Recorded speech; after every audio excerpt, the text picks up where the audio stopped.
Welcome, everyone, to another episode of Weekly Game Chat. I'm your host, Chris. Sean's breaking things. Whoa. And I'm always joined by my co-host, Shaun. Hey, how you doing? And, Why you break everything? You got to get a new keyboard and vape machine. Sorry about that. Good thing you didn't hit the new phone. Yeah. That is right there. And John. Hey.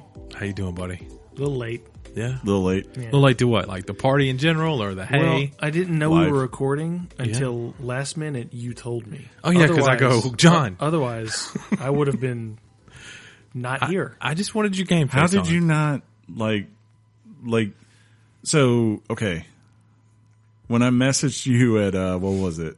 Like, it was like 2 or 3 o'clock in the afternoon because there was some news that came out. Like, I literally saw it at lunch. Yeah. And I was like, we should cover this, but I can't get on Facebook. Yeah, it was right that new, the Game Boy stage on Tetris Effect. And No? Not that news? No, not that one. Oh. And I messaged him. So it was like, is that when you started to go, you know what? I should probably do some show notes because, oh yeah, it's Tuesday. No, I was done with it in the morning. And then S just got real. Oh, at work? Yeah. That happens. I feel you on that. And then Dinglewood. That was Always up to no good. Jeez. Yeah, I just That knew. was on point today. I won. He So. needs to show up more often. Who, Matt? I've got to be honest with you. The ghost? This is going to sound super picky. So we're talking of scrambled dogness, right? Yes. We have a local spot, amazing local Probably should explain what a scrambled dog is because that does scrambled dog. not- For those of you who are completely unaware of what that is, it's a hot dog bun that's lightly toasted, hot dog cut up in it, and then layered with chili, like spoonfuls of chili over it. It's kind of served in one of those dishes that is made for a hot dog. You know what I'm talking about? Ceramic dish. Comes with oyster crackers and pickles. You can add onions, cheese, whatever you want to it. Jalapenos. Jalapenos. Oh, I need to do that from now on. But anyway, That's what Kane does. we have a local spot that has their special twist on it, and from where we're from, that's kind of a big deal.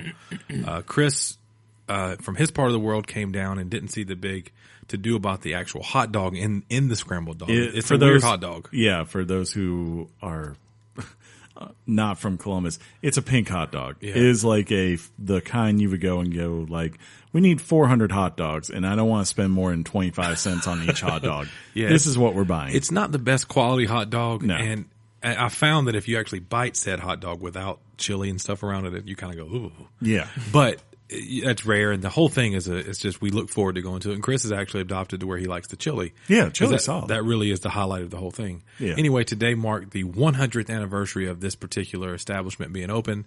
Yeah, not lieutenants, right? Not just not the lieutenant, the man behind the hot dog, the scrambled dogness, the chili. He's 140. Just the actual establishment. 100 years today, so we made it a destination we had to go to, and I wanted to go. I know you did, but there was it a time constraint yeah. issue. It was really due to me, and my friends really came through for me. Yeah. I had some speaking of S going on at work. Let's put it this way. I left for lunch at 11:30 and I drove by and I saw the packed parking lot and I just like, this ain't going to happen. But believe it or not, they get there close to noon. They get a table, 2 tables, put them together. Most of the clients or the customers today, they weren't big parties. A lot of them were on the bar. It was packed out, but it was good. The lieutenant himself was there with an appearance. It was very nice. We'll look back on this, John, many years from now, and you even remember the story because you were going to go, and it was Okay. I took a picture of a balloon today, I was for about God's to sake. say- I was about to say, he takes a picture of a balloon, and I'm like, Sean, the lieutenant's right over there. Because we're in line to pay. So as I turn to take a picture of the balloon, literally, like quite literally, because of the angle and everything, right behind me is the famous lieutenant, the maker of this chili that is world famous, right? Lieutenant Hot Dog. And I take a picture of an effing balloon. You're not really top notch with that, are you? I'm like, Sean's like, I just, something to mark the occasion. I'm like, he's back there. He's right there. But it was good. But I'm going to say that they made them really fast today. And my cheese normally has time to kind of melt within the chili. You got to get the shredded Yeah, cheese. You got to get the It shredded cheese. was a little cold today, which just threw get me the off. shredded But cheese next time. did we have anything left, John? Were the bowls empty? Mine were cleaned Top out. notch. The good thing for me is the next time I go, the meal will not be paid by me. This is true. This was brought up. Yeah. I mean, I could have gone today. And that was one of the reasons I wanted to go today, because I'm like, hey, I got 2 bets out there. Do you know? One is ready to be called in. The other is looking stronger. No, it's not. No, it's not. No, it's not. Oh, okay. No, Tell it's yourself not. that. I will. What's our cutoff date? End of the year? 12/31? Okay. Yeah.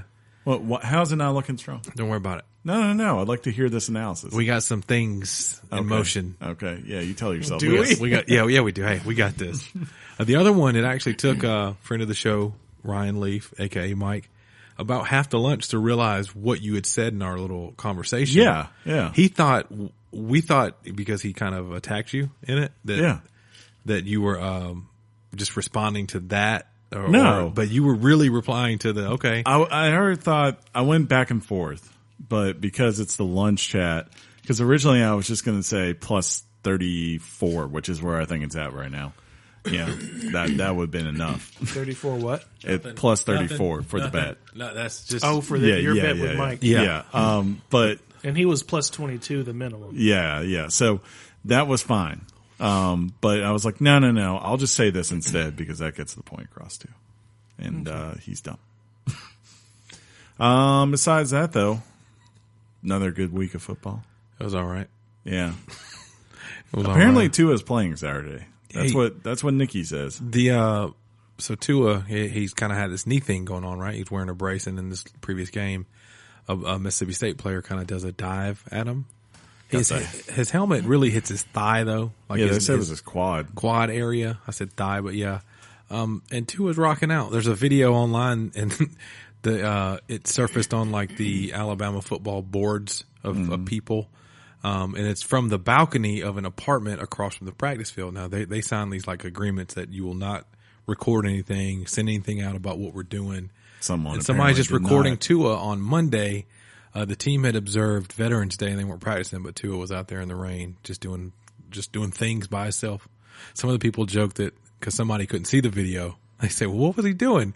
And the guy, because people on the internet are hilarious. They go, Tua's so awesome. He was throwing 80-mile-an-hour deep balls and running and catching them himself and celebrating touchdown dances. That's funny. Because Tua, is Tua. He's got it. And then your boys took care of a big rival game, John. Is it a big rival game this year? It always is. Yeah. It always is. Are y'all playing them next week, or did you already play them? No, next week. We play them the final week. Yeah, so not this weekend. We'll go all have our turkey, and then we'll come back Saturday and kill them. Did you see what the coach mouthed on TV? Yeah, Have you seen that floating around? Yeah. There's been a couple of interpretations. Gus Malzahn? Yeah. He's something they're probably going to fire me. Yeah. Did he? Yeah. Yeah, I mean, he said something. It looked like he said, they'll probably fire me for that because it went bad. So do you guys should Georgia even bother showing up for the SEC title? It's going to be a good game. Yeah. What are you doing?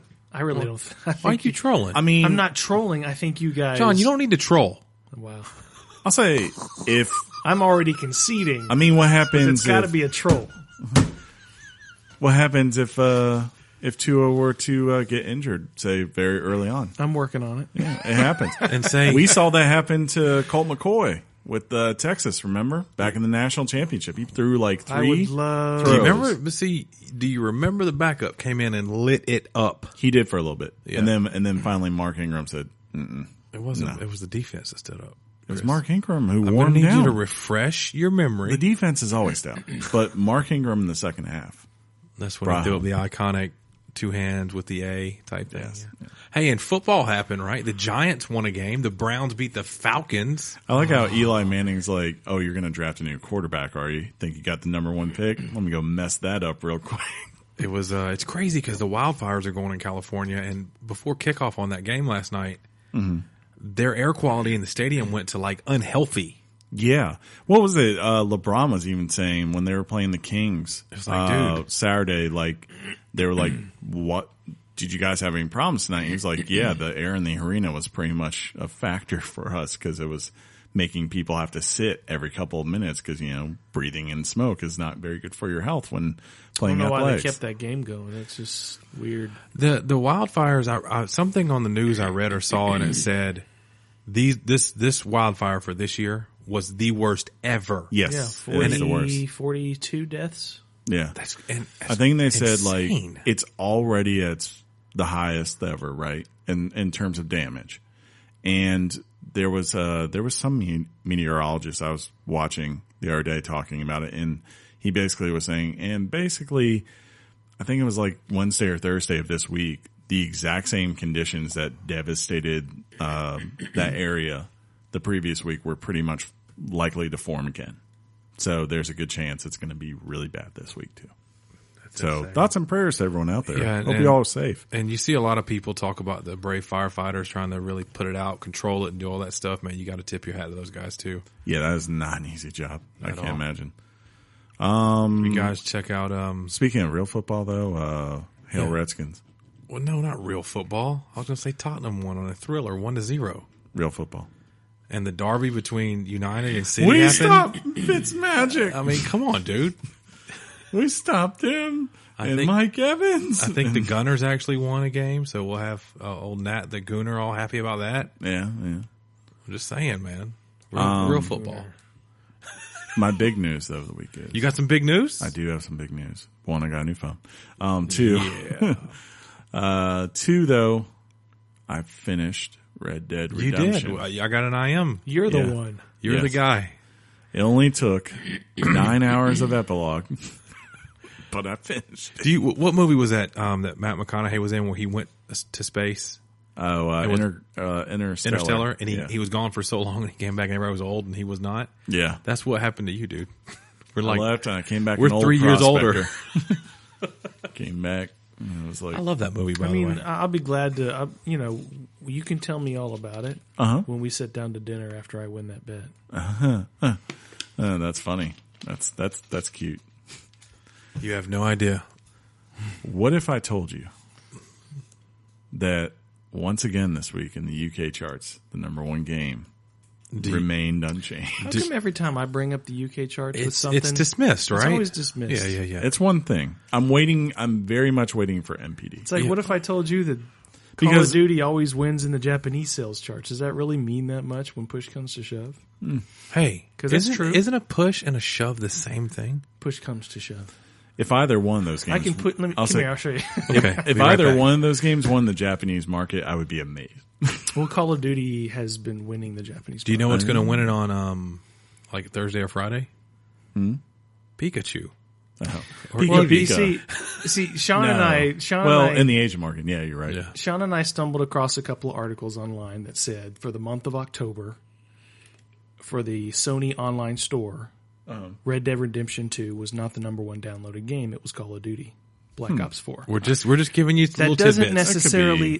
necessarily mean anything. But then they break the record. And They it- broke the record for day one downloads on all like digital. That's day one, Chris. There's But the other see- days. but to see, Which Call of Duty had set? What did you just say? Call of Duty set the Sony digital day one sales marker, right? And then 2 weeks Red Dead. later, Red Dead Red Dead obliterated. Right. Yeah. But just for that day. for that month, Call of Duty for the PlayStation downloads owns that month. Interesting. Most downloads. Call of Duty is I'd like to see this. It's the best Call of surprised Duty I haven't seen that. in a while. It's got everything you need. And we're thinking that perhaps games like Pokemon, those two titles, Battlefield, a couple of things are going to come Smash. in and break up the Red Dead audience, but that Call of Duty audience is pretty much going to stay consistent and grow, especially during the holidays. Except The Achilles heel for Red Dead is that Call of Duty keeps going and stays and levels out around. I know what you're going to holidays. say, Chris. yeah, Particularly around Black Friday. there's something launching at the end of this month. I know, and And- that's really gonna be the key to this whole. This is Yeah. the What's the coming out Florida the end of this or month? Red Dead Ohio of Online. this entire. Yeah, But they're not talking about what it is, and that is a red flag for people because people are not convinced it's going to be a game, a GTA type experience. And if it's not a I think GTA it is. experience, And they're not going to want to stick well, with you it. for think it long. is, and John doesn't. well, John's it's not more. seeing that. We don't know. If you're to And me, plus it's the more Fallout of Online community is probably also going to break it up. What a you're little playing bit. in like a day, they're Chris. different. The way I kind of view it is there's a bunch of people that probably play GTA Online, right? That don't care about GTA 5 story, and they probably don't care about GTA or Red Dead story either. Sure. But they love online stuff, and they know Rockstar has proven now that they do great online games. So my guess is that there's probably a number of people that have not purchased that game yet that are waiting literally for one thing.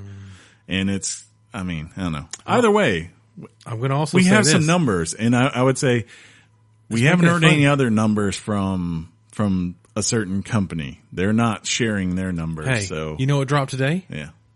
You know what dropped today, my friend? Not a game that's going to be number one at the end of the year. No, but you talk about things coming to Red Dead. You know what dropped today for Call of Duty? Little thing called Nuketown, my friend. Oh yeah, I did say that. Little thing called Nuketown, Chris. I feel like those who have probably gotten Call of Duty have already gotten it. Nuketown. For the most part. And, it's probably true also for Red Dead. And also, Call of Duty's got better sale prices on Black Friday than the Red Dead game. That should tell you something. No, it means that they know that people are going to buy the S out of it. I would say, why don't you wait for MPD, because it'll be here in probably about 2 weeks. That's not that. First of all, that's not the be all end all deciding factor of the bet that all of a sudden attached the sidecar to. That'll only account for October, I'm pretty sure. Yeah. And we know that probably Red Dead wins October, but doesn't mean it wins the race. Plus, I want to set you. Where's the majority of your sales come from? You need to temper your expectations, sir. Okay. I feel fine with my expectations. I feel like I'm sitting kind of like it unless Call of Duty picks it up, which it could, but I think more than likely what you'll see, if I had to take a bet right now, right? Number 1, number 2 will be Red Dead and then Call of Duty for October. I would bet right now number 1 for November. Part of me says Fallout. Another part of me says Battlefield, but I also won't be surprised at all if that's not really true either way and it just stays Red Dead and Call of Duty. It would not shock me right now, given how popular those two games are. Yeah, but I just think all these titles are going to probably harm the momentum of Red Dead more so than Call of Duty.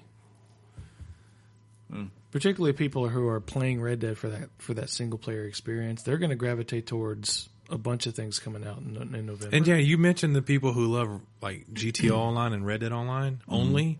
But there are some people that only like the story of both of those games too. So, but you do understand it could very well be over.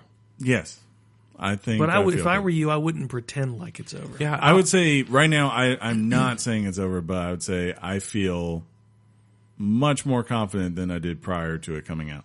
Once it came out and I read the news, hey, this has been the lowest Call of Duty launch since before Black Ops. It's the lowest one they've had in a while. It's down from last year. They're down from last year in terms of stuff. Okay. So I'm looking, okay, so they're having that, and then on the other side, where'd you read they were down from last year? On GameBiz industry. You read that they're physical total, copies. Their total sales are down from where they were. Hence why it took them when they said the same period, right? PC's twice as up as World War II last year. Yeah, but that doesn't get counted in because it's Steam sales. It's going to get counted in for this to be a one bet, Chris Lockard. Well, MPD would gladly, I'm sure, take Steam sale data if Steam would give it to them. Oh, you're talking about MPD? Yes. Okay, you're not going to win this bet on MPD. Yeah, we are, because we already said we were going by MPD. I don't know we're what not else. going by MPD. What else could you go on? We're going by total sales. If you're going to take into account only physical sales, sure, then I'm withdrawing from this bet. No, there I'll go are ahead digital. And buy you a dinner. No. There's digital sales in terms of what the consoles are. I'm trying to tell you how Steam works. You will never get Steam data. Steam does not release sales data. We're not saying that. For instance, PUBG did not, there was never a Steam chart that came out, right? That said, PUBG's the top selling game. It's more of you have a chart that tells you the activity, and then if Tencent concurrent activity and whatnot. If Tencent wanted to tell you how much they sold, they could tell you. We can go to an amalgamation of things. We can go to VG charts. I'm not even against that at all. Well, I remember the bet, and we said whoever said MPD, and MPD pretty much does capture for the most part digital sales on all the consoles. MPD. We have audio of that because we did it right here. I'll go look for it. Yeah. So, listen to it. let's table that thought for now. Anyways. I'm not done. I'm not either. I'm done. Yeah. I don't know if I'm done. Okay, go ahead. Call of Duty's done. What restaurant or what place recently was going to bring the Canadian delicacy of French fries with mashed potatoes? Moose penis? Poutine? Poutine. You mean moose penis? No. Somebody Canadian local delicacy? was making. I know. No one makes poutine. No, it was somebody. It's not like some high class. I know, but some chain was going to start offering it. Anyway, I was playing the VR, a game called Firewall. I saw you playing that. I was wondering what that was. And I met a Canadian guy who was drinking while playing VR. And I said, "Is that poutine good?" Because he was drunk, and he was like, "Yeah, man, that poutine good." And I kind of want to eat some poutine. It really is good. Until you is he fact checking right now? No. What's he doing? What's he doing? He's on Polygon. If you straight up fact checked right now, Chris, that would be a D move. No. What was he typing? Just That's a cool suit right there. Mm-hmm. Yeah, but that next chapter, we're looking at Spider-Man's next chapter is about Hammerhead. Is he a real? You're a comic guy. Is Hammerhead a real dude? Because he looks kind of hack. I don't remember him. He's got a head that's a hammer, dude. I don't remember him. There's the one. There's the one with the shark in the Flash. And Chris, John and I are buying Pokemon. Let's go. Okay. So, do we need to split it up? Next week, I'm getting Pikachu. Okay. You want to get Eevee? I mean, I guess. Would do Fallout then Pikachu? Thought we were doing Battlefield. Boo! Who's getting that? I probably will. Well, we're getting Pokemon. You do know if you get Battlefield, you're just going to break up the Red Dead audience. I don't think so. I think there's two very different. I hit a goal. Guys, my watch just went off. I did it. I've reached all three of my goals sitting here. See, here was my question when I asked you about that download. Mm-hmm. I downloaded the update for my Apple Watch. Mm-hmm. I used to be able to operate my podcast or whatever I was playing from my phone, hitting the pause and play button. Now it won't let me. And I'm wondering what the heck's going on. It says in order to do it, I have to connect Bluetooth to the Apple AirPods. You should download my podcast, Apple Watch Tech, weekly. I'll do that. It's pretty good. That'll probably explain everything I need. That was terrible and not true. Hey, man. You have no idea about my side hustles. Every day you hustle and hustle. You just going to eventually start looking up, just type in weekly chat. That's it. And you see 50 of them. Different versions of Chris's stuff. Welcome, everyone. Unbeknownst to us, John. Welcome, everyone, to weekly NBA chat. Welcome, everyone, to NBA. Just railroading us, John. Yep. Yeah, that's what you got. Did you feel that? Did you feel that stoppage when John said yep? But anyways, yeah, I did beat Red Dead. And I can finally come back and say, I feel confident in my score. I'm very confident. Which was 12. The score that you initially gave us? Yes. Yeah, because I never want to say it's in stone, right? But let's say somebody hadn't listened, Chris. What was that score? You honestly thought it was a 50 out of 10. Yeah. 400 out of 10. 5,000 out of 10. Okay. He really liked it. It's going to be his game of the year. He's going to forget about God of War. It could be. He's going to forget about everything. Mm. Is it better than God of War? In some ways, yes. Is it better than Spider-Man? Spider-Man. Definitely. Oh, yeah. Whoa. Oh, yeah. There's no question on that. Whoa. Spider-Man. Whoa. Spider-Man. I love Spider-Man. Apparently not. You hate that game. You know the big That's difference? What I heard. The big difference between Spider-Man and this game is, like in an open world, right? Mm-hmm. You just go do things. Whereas Spider-Man would be like, cool, you did these things, and now take a break. Go explore. Like, it told you to go explore. Oh, after the story beats, it would say go exactly. Do some like, yeah. But it's like do one thing and it versus like something like this, which is a lot closer to say Skyrim or Breath of the Wild, where it's like I feel you. Right over the hill, and there's a thing going on. Yeah. You're like, okay, do I get involved with that thing? Do I move on? What do I do? And then there's little things like a head stuck to like a railroad, with like a clue, and then you must find who did this to this person. Have you been playing much? On and off. Because you don't really like it that much. No, I do like the game a lot. I gave it a 13 out of 10, I think. Yeah. Whatever pretty happened, close to my 5,000 out of 10. Yeah. I think Red Dead drove you to play Breath of the Wild. It may have. I don't know. I'm like, you like enough of this He garbage. just told you I'm playing Breath of the Wild again, and you just went, Did you ever beat it? no. Oh, well, then That's go beat it. That's where that thing came from. I beat the bird. I mean, have you? Remember? To be fair, you don't finish a lot of open world games. You go and you have your fun, and then you're good. Then I go, okay, there's another Yeah. thing coming out. Yeah. But I'm going to beat Zelda, and I'm doing it the way you said do it. I beat the elephant first, and you said beat the bird. Yeah, the bird's nice. That's a nice perk to have. Bird is the word. Yes. But now I can either go to Garuda or I'd wait on Garuda. or Goron Mountain. I'd do Goron. And I tell John, that thing is hot. And Yeah, it John is. goes, we'll cook some things. And I go, Yeah, you how gotta do I start a fire? Completely forgot. Me too. Yeah. Yeah, you kind of gotta just try to survive that first little part until you get to the one little area. You can't do it without eating, right? I don't think unless I don't there's recall a way to do it. there gotta eat might some be there might be one thing you can get in advance, but basically it's kind of like when you get there, you get what you need to survive. It's just getting there. is the pain. Yeah, go to one of them snowy regions, kill some stuff, and then cook that stuff that's cold, and it'll keep you cool. it'll keep you cool. In You want to come over and help me? I would love to. Do that. That'd be nice. Yeah. Okay. But yeah, With that, ladies and gentlemen.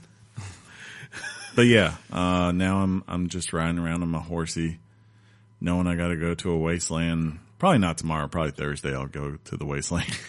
I'm busy tomorrow. Okay. You're excited about it? Well, the thing is, it's an online game, right? And everything.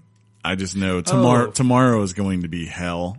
So I've gotten to a point of having too many times of trying to play an only online single, not competitive game. Like we're just all on a server. I sit the first day out now. It's just it's not worth it because you're going to get kicked off. You're going to have all these errors. It's like, no. Let them get through this first, day. And then I'll come in. Plus, with Bethesda, you're not going to get any reviews for a while. That's true. Well, plus it's an online game. You shouldn't get reviews for something like this because the way you're going to judge it is people being on there and seeing how it goes. John, not all games, there's other games not made by Bethesda that also don't give you reviews. Like Tetris Effect. They came out. On that? Not before the game came out. Maybe Yeah, so. they came out the day of release. The day of release. Yeah. That's what I'm saying. Bethesda comes out way after release. Okay, but not before. That's all I'm saying. Okay. Just calm down, guys. Let's go outside real quick. I will you up. Whoa. Whoa. I almost heard it, but I didn't. That might have I been didn't hear it, but that, I heard it. That might have been a My Vince brain Vaughn heard is it. just saying earmuffs right now. Jimmy John's? That's all you have to say. No. Did you edit the one from last I had week? that yesterday. Huh? I did one Yeah, last week I did. too. Yes, I did. Just Thanks. letting them fly. Let's get to this topic. Hey, Yeah. I need your guys' love on this, okay? Okay. Tetris? I'm all in. All right. Topic time.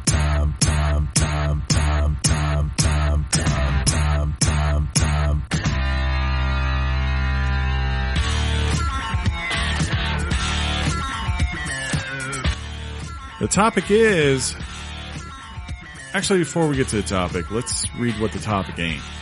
But because I want to say Thank you, first of all. yeah, I want to say thank you to these people. Last week we got to the end of the show. We just didn't know what the heck we were going to talk about right off the bat. We're like, there's this big gap between Red Dead and Stuff. Fallout because everything ran from it. So we were like, what's there? Yeah. And so I said, hey, write us in and I'm sure we'll maybe consider your ideas. And we got quite a few. So these people wrote into Weekly Games These Chat are emails, at so Gmail. we're going to read those right now. Yeah. Bucky wrote in, he said, hey guys, Hey, Bucky. hard to email from Soul World, but a couple of ideas for the show next week. He said games worth picking up on Black Friday and the worst game played in 2017. That's Call of Duty Black Ops 4. No, that's 2017, Chris. 2017. That's You would say Call of Duty World at War. Exactly. That's what you would say. No, okay. Not the world that I was hype on that was like Starlink that was terrible. Oh. Not that game, right? Wasn't that 2016? Could have been. Yeah. That game. That was so bad. How bad was it? And then Dano wrote in. It'd been a while since he had written in. Right. But he says, "Hi guys, What's up, Dano? hope you're good. Haven't written in for a while. I think it's a bit late for the deadline. It was. He sent this in on Saturday. But I thought it might be a good idea to hear your thoughts on what was your most favorite console of all time and what was your worst console you ever played on. I believe this would be a good conversation. I can say now, I got an answer for the second one. Sega Saturn. Drove me to PlayStation.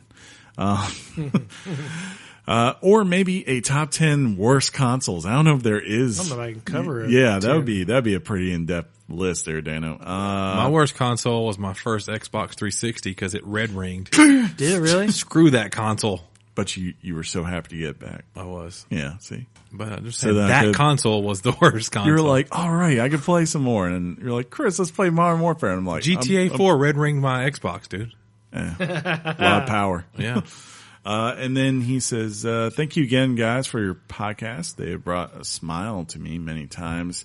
Thank you and have a great week. And I think I had one on. Thank you for that email. Yeah, sir. thank you, Daniel. Or Dano. Sorry, Dano. I think I had one on here to you like the cover art for this week, John? That is dope. Yeah. I like it. I like it a lot. Do you like a lot? Let's see. Oh, yeah. And we had one person actually ask this, and this was before Shaun figured out what was coming out. This was actually my top pick when I first read it. We're still probably going to get this, right? Sure. I don't have a problem doing this. Because I've got people that want to play it with us. Oh, okay. Yeah. But Martin wrote us on Facebook and he said, upon hearing this week's podcast, I was wondering if y'all could do a Diablo 3 review or tips or anything. I'm new to the series and just started playing it. My tip to you, get good. That's my tip. We can't blow past that. No. I'll get good. Just put in time if you got people to run with you. I felt that it was easier when I always ran with you guys. I know the game's not necessarily the case. Maybe because you guys were so good, you carried me. Yeah. I felt like more loot dropped. Loot is good. Oh yeah. Martin, figure out what kind of character you want to be. Do you want distance or do you want to be up close and personal? And then afterwards, my suggestion, you won't need it right away, but at some point you should go out there and look at some of the recommended builds that people have done. Because one, they do a good job of getting you antiquated with the abilities you're going to need when you go to the higher level. He said antiquated. I like it. Higher difficulty levels, and two, there are a couple you can usually cycle through, so it kind of tells you. And when you get to endgame in this, you kind of need to focus on what kind of gear and weapons and build you want to do. Because once you get all those things and they click together, you go from feeling like, oh, I've got this, to like John's seen me. You're kind of a god if you've put the time in the work. It's cool. What was the name of your god's name? Oh, What was the name of your god's name? Death explicitive that I can't say. Richard. Yeah, Death Richard. There we go. Yeah. We'll go with Richard. that. Death Richard. I had Death that. Richard. I had Strong Richard. I had Yeah, all the throughout this Richards. week. I totally forgot to put you up, Penny. You're lucky right now. Yeah. But no, in the end, as nice as it was to get all those suggestions, and we appreciate it. Keep them coming, please. No, and, Yeah. And there's going to be some on Twitter I may bring up later. They're great ideas. That doesn't mean just because we didn't cover it today. We are filing them. We're going to have weeks where we're like, what do we do? And it's always good to see what you guys want to hear. We'll be like, we need a topic, and I'll go down to the old tomb and like pick up this dusty book and go, worst game 2017. And then he'll come back with, Yeah. is it secret? Is it safe? Fly, you fool! I hit Chris with a fly you fool today, and he laughed on He did. IM. It was a good one. It was great. He But- talked to you on IM? He never talks to me on IM. well, that's because you're a Richard at work. Yeah.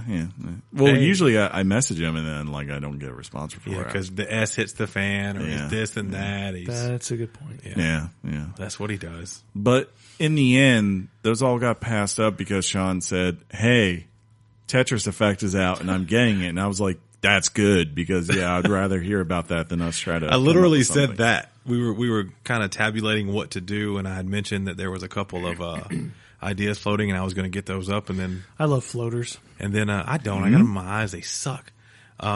I was talking about the other. Yeah, he's talking about a different type of floater. Oh, You get them floaters in your eye. okay. Oh, Sean, can I tell you did something? you get a new cup?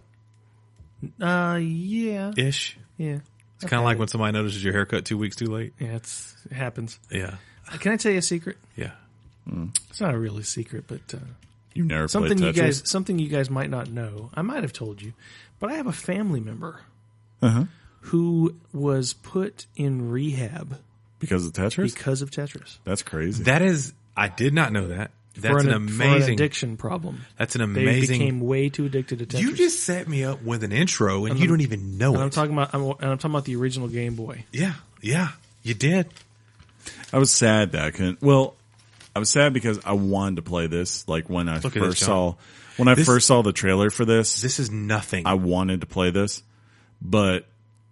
and you could get it. Like I think right now you can actually get it just on regular PlayStation if you don't have PlayStation VR. The game's on PS4, right? And you Yeah. can play it, and this is what we're watching is regular non 3D mode, but the 3D element, Yeah, that's the thing. I'll get to that. Yeah, for sure. Everyone I've read this past week was pretty much like, look, if you're going to play this game, it's in your best interest to play it. How are you not going? Because he's setting up Ultimates. Oh, okay, I got you. But like, yeah, everyone was basically like, you need to play this in VR. My thinking is that this is going to be very much like how Moss was, where it came out as a PlayStation VR exclusive. And then probably, I don't know, 3 or 4 months from now, we'll see it poured over to Oculus and an HTC Vive. So I'll get it then. Oh God! It'll be worth it for sure. Yeah. But we're watching, of course, like we do a lot when we do reviews, we're watching yeah, look at that Tetris, right?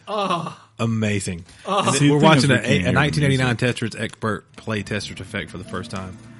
No, this is just 10 minutes of Tetris. You may be able to pick this up. I like the music. Yeah, the music, again, I'll bring that up in a second. It completely makes Well, this is experience the, amplified. It's ridiculous.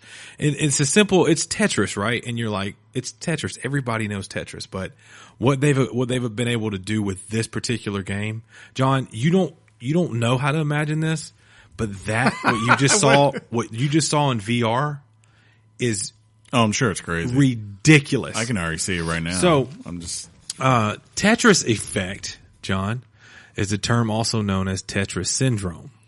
And that occurs when people devote so much time and attention to an activity that it begins to pattern their thoughts, their mentality, and also even into their dreams, which then bleed into the real world. I've had that this past couple of weeks with Red Dead. Right. Like I've literally had moments where I'm like dreaming and I'm like, oh man, I gotta go brush my horse.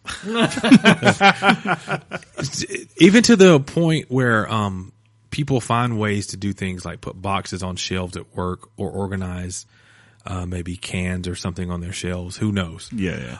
Your very own personal DJ, John, this guy, Yeah. he finds a way and tells people that watch him do it that he has to make his equipment fit in his SUV very much like Tetris does, and they laugh about it. You do.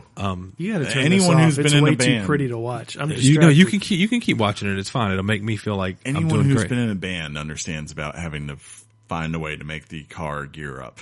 Yeah, it's Tetris. Video game, The Witness, resembles the Tetris Effect when the protagonist is taken out of the game's virtual reality and sees the game puzzle in a real world object or objects. It's pretty dope. There's like, You remember that? man, the part of that game that made me go, what the hell the most? There's a moment like where you're going and you're trying to solve this puzzle and you start to realize, wait a minute, I've got to use the freaking shadows of the real world trees to line this up to make it work and draw the line. I was like, I thought of you. I put that in there for you, Chris. Yeah, you remember that? Oh yeah, It's good stuff. You know I love some puzzles. The original Tetris. Let me scroll. I'll put this in late. Do you guys remember when it came out? Like Like 1987 or 88. Original Tetris came out on June 6, 1984. Nintendo eventually adopted it. The game had different people, kind of develop it. And I believe Nintendo got it in 80. It was on the Game Boy. So 80, 86, 88-ish, something like that. And I hinted that this game, there is a special level that has recently been found. And if you were to actually Google the Game Boy level for Tetris Effect right now, It's very current. You'd see it on websites such as Kotaku and what have you. And there is a special level that features a surprise. Let's just say that it's going to really remind you of the original Tetris. So that's super dope. Nice. Very nice. The game released on November the 9th. Completely flew under my radar. But I was there was no way I wasn't going to get it. I saw scores popping up that day, and like when I saw it, I was like, oh, dang. But I didn't know if you were interested in getting it. Because you're not always like, puzzle games, you're like, sometimes I love Tetris. It's a thing where, like we say, who do you, people play Tetris. They play Tetris. It was a phenomenon. Well, it's the game that all puzzle games are compared against. And regardless of, what is the only other classic puzzle game from the NES era that people just you're talking about video game puzzle. Okay, yeah. Just look back on is Dr. Mario, and that not even that holds a candle to what this game accomplished. I think Mahjong. Thank you. Nobody knows what we're talking about. Mahjong is legit. Minesweeper. Thank you. I think this is Solitaire. Still on the list of best-selling video games of all Technically, time. it is still. I think it is. Yeah, because it was packaged with a console.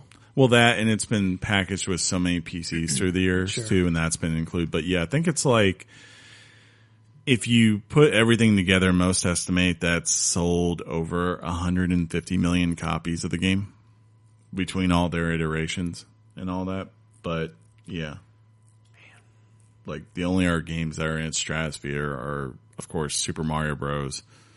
And this little game called GTA 5. As we're watching this, and if you were to see this online, or even as you played it yourself, you'd realize that the core quote unquote Tetris gameplay is there. Obviously, the game is called Tetris Effect. The effect really comes more from what the developers of the game and the director of the game, their main intent was to add a musical element to your gameplay. That was the soundtrack. It was way different than the classic Tetris tune. Fun fact, the guy who worked on this game made Rez, Luminous, pretty much like Child of Eden, like all those great musical games. He's a master. Most people consider at creating. It's a vibe. It's an essence. Is it the Daft Punk phase? I don't know how to describe exactly what adding that music does to your gameplay, but it's pure. It's euphoria at certain points. He tried to, as early as 2012, this game was in development. He tried to get the musical rights and things. There was a roadblock with that. But his vision was to honor Tetris, have a core Tetris game, but add this audio and music thing to it with adapted and different visuals that would enhance, the basic Tetris gameplay that we've all come to love. And I got to tell you, I started off and the game loads up in 2D mode.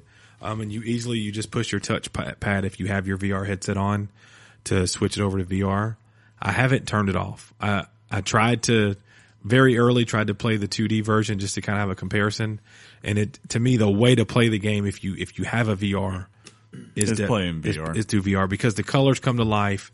The explosions on the screen of color, they bounce. They're there. I think it'd be like, the only thing I can think of would be comparison, would be like if someone just played Beat Saber with just the Move controllers, right? Yeah. Instead of having the VR headset, people just don't get it until you've actually played.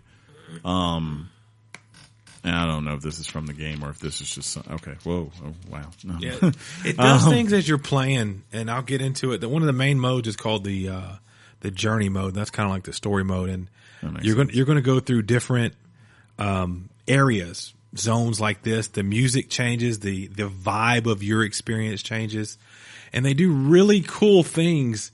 Like say you start off on speed 4. Yeah. And at a certain point, all right, the music is building with you as you're playing this game, right?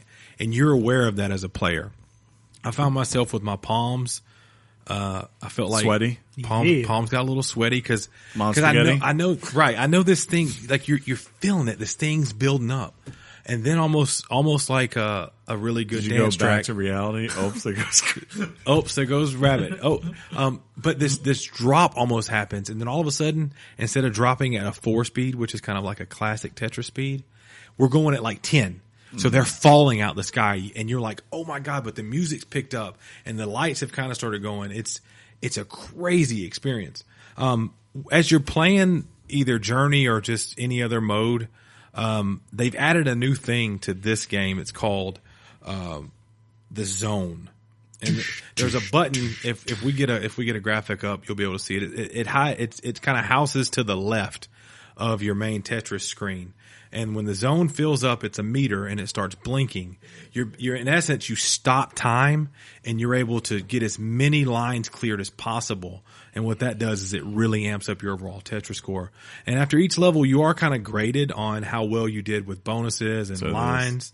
Yeah, you see the zone right there to the left. That meter will fill up. So kind of like a zone, like you're in the zone. You're in the zone, but like you probably should save it till you absolutely need it type thing. Yeah. For sure. Yeah. And really, I don't know if I bought into the hype of, if you guys remember the trailer, they mentioned something very similar that I did about patients who played Tetris, found themselves, there's like a guy talking when the demo, or not the demo, but when the trailer came out for it. And these people are seeing Tetris blocks in real life. It's the phenomenon called the Tetris Effect and all that.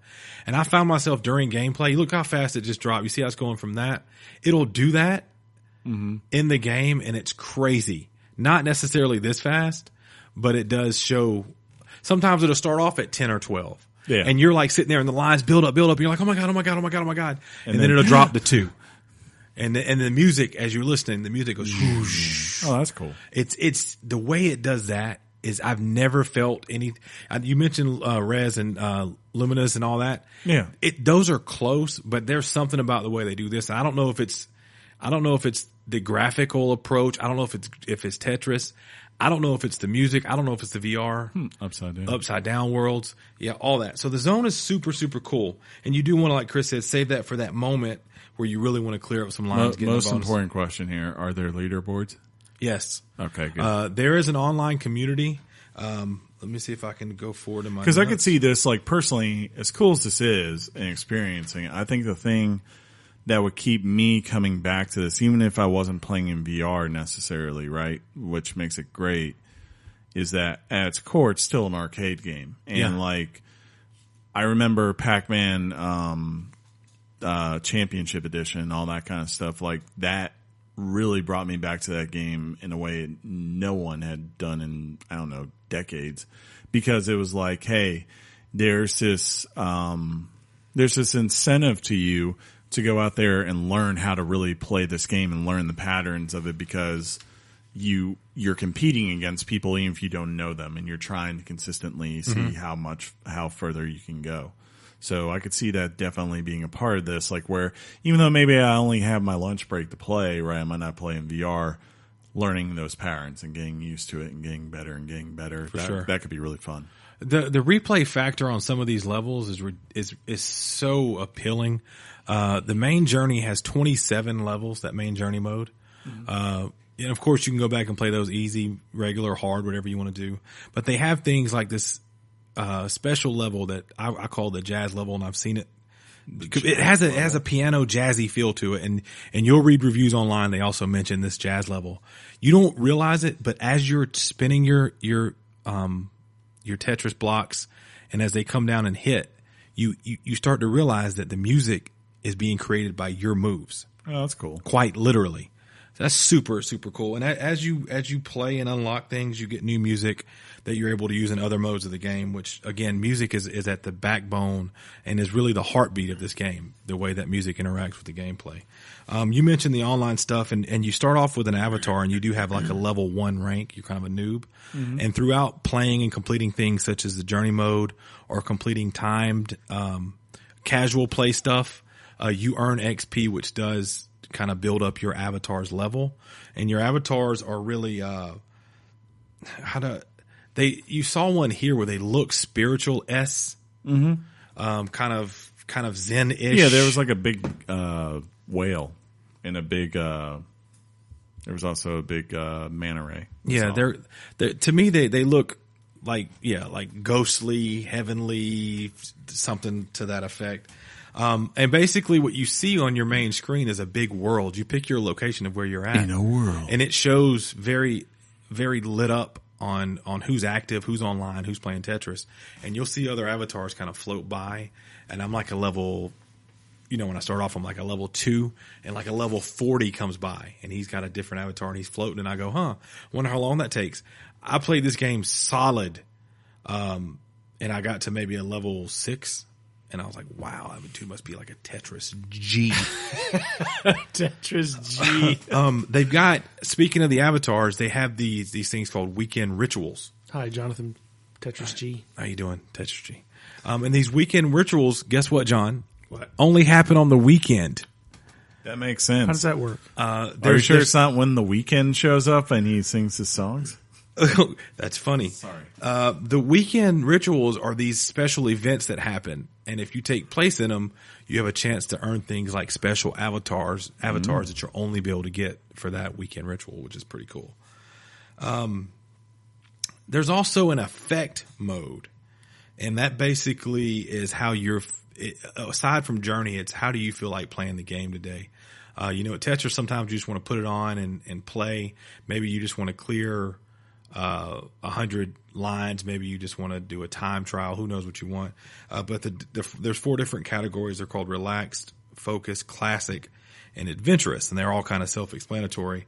Relax is a chill environment.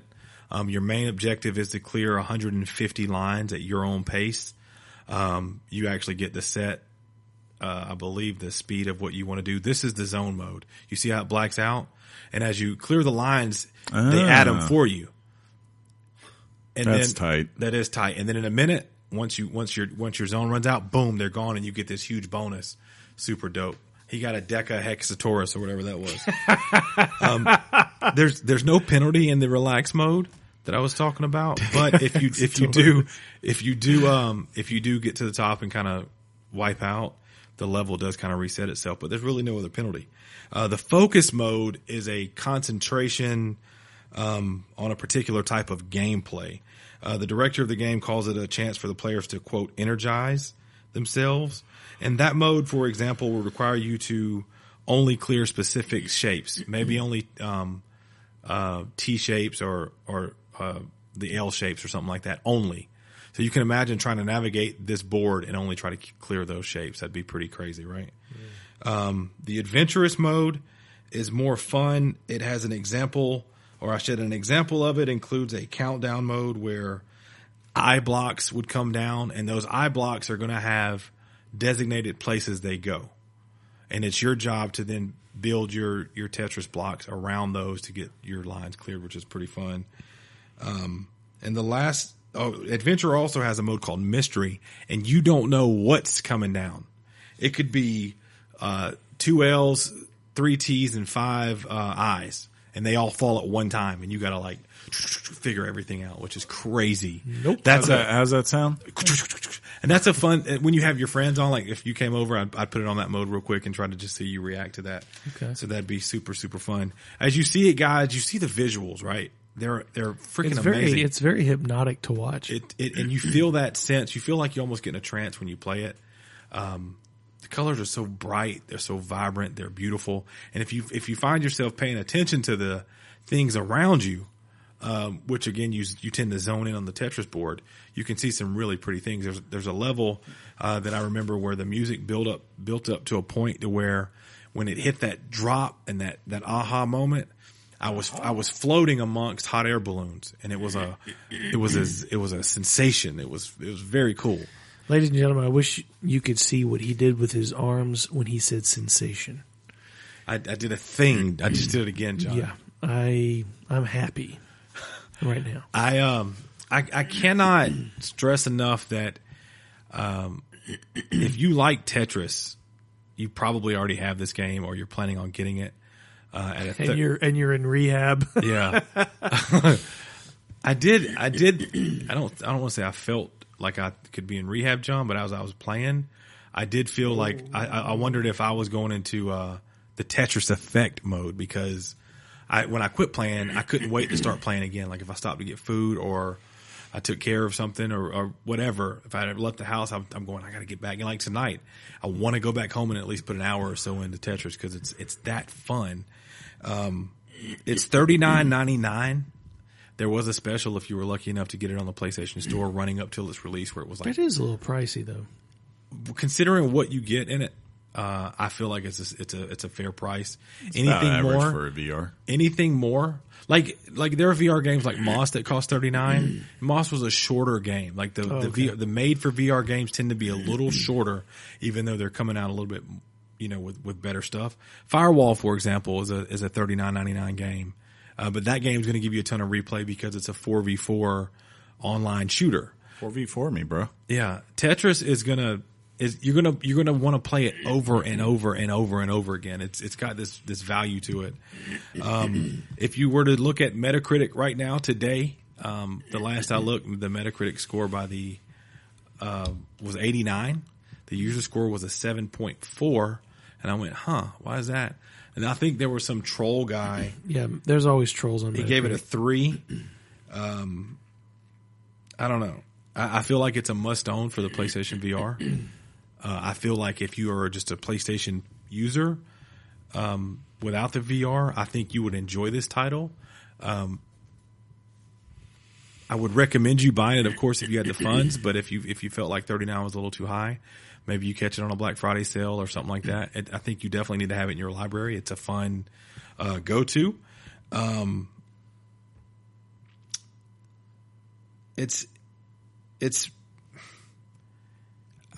getting close to giving it a Richard, but I'm kind of weighing on what I want to give it a Richard on. Hey, some Richards are heavier than others. I know. Sometimes you have a preliminary Richard, and then, like mine, it becomes an official Richard. Yeah, I know. That you go, wow, that's 5,000 out of 10. That's a the only knock, because we do try to stay level. A lot of times, John and I come across as like we love games and we have to really make ourselves think about what it's the hardest thing to take something you love and then like say, wait, from a critical standpoint though, like, is it just that I love it, or is it like truly something that in gaming is like reaching out to people in a way they can't get?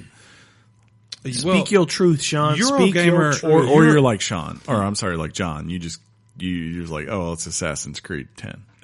Eurogamer called this game, quote, the perfect game. The Verge, I could definitely say that. The Verge said this was a glorious love letter to Tetris. As I mentioned, the Metacritic score sits at about an 89. All in all, I think it's an 8.5 for me. Ooh, solid score. It's a solid, fun experience that I really enjoy.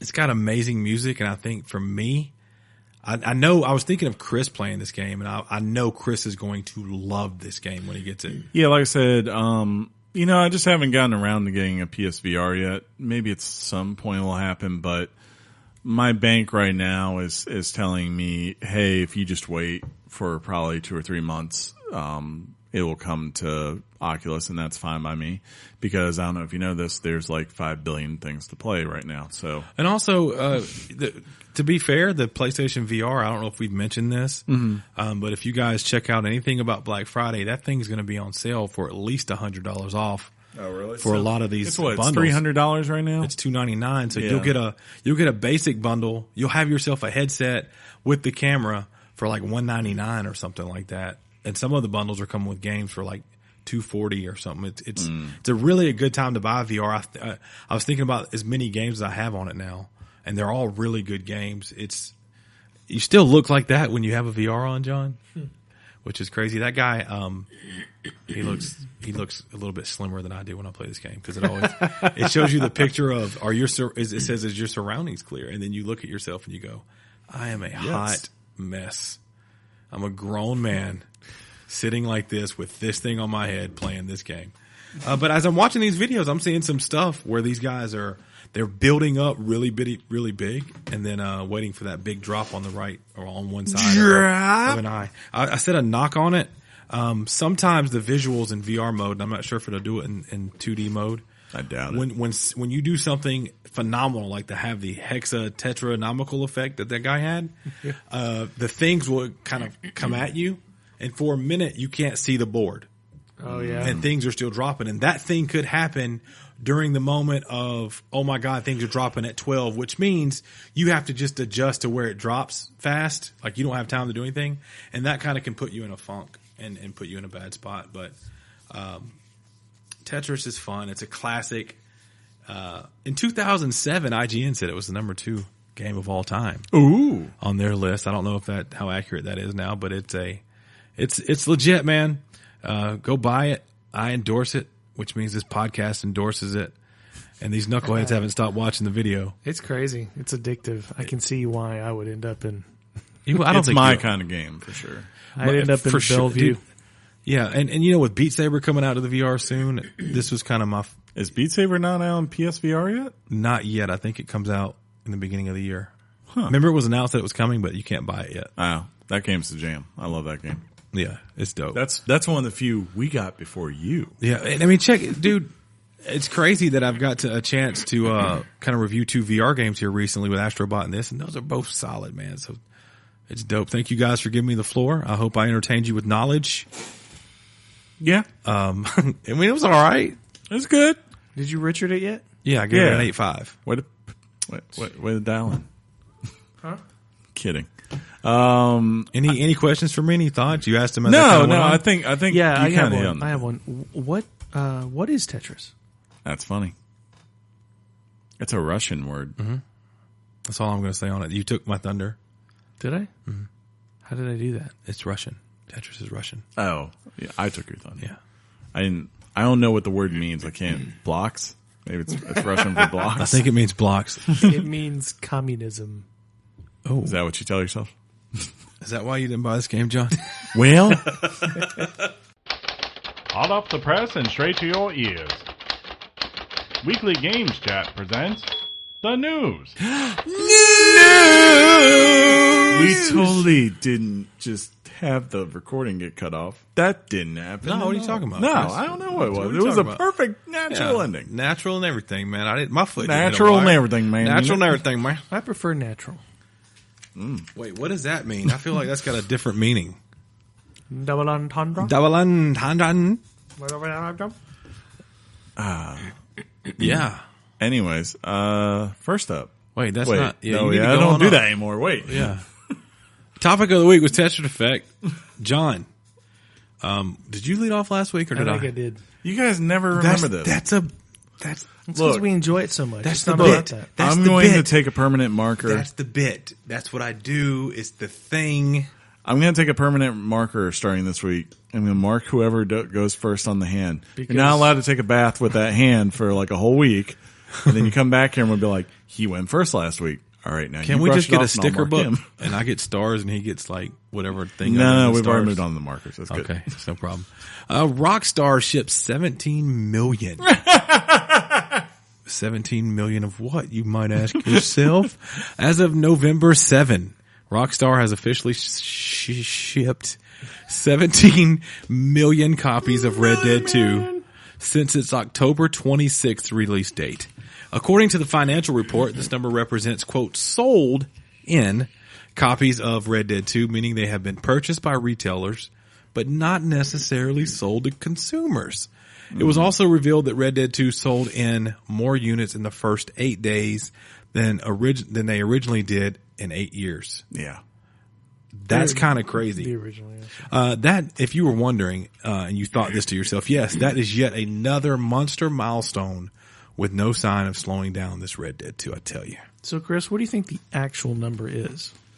I would imagine at this point. Say 16.5 million. Now, I would imagine if they've shipped 17 million, that probably means that whatever their first allotment was completely sold out, and they've now restocked. Because I would be amazed if Rockstar I asked for a number, Yeah. Chris.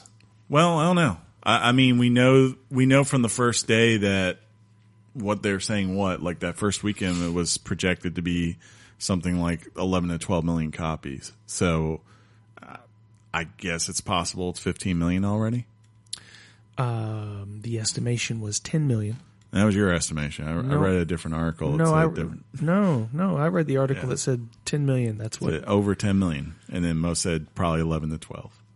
That was what I read. You see what he does? I see what he does. Yeah. I read the details. I'm sorry. I read the details. Have you seen my I did it today. I literally did it today in training. That was really bad. Have you seen my stapler? It was really bad because we were doing this example, and by the end of it, you would think I was probably a drug kingpin or like a cop.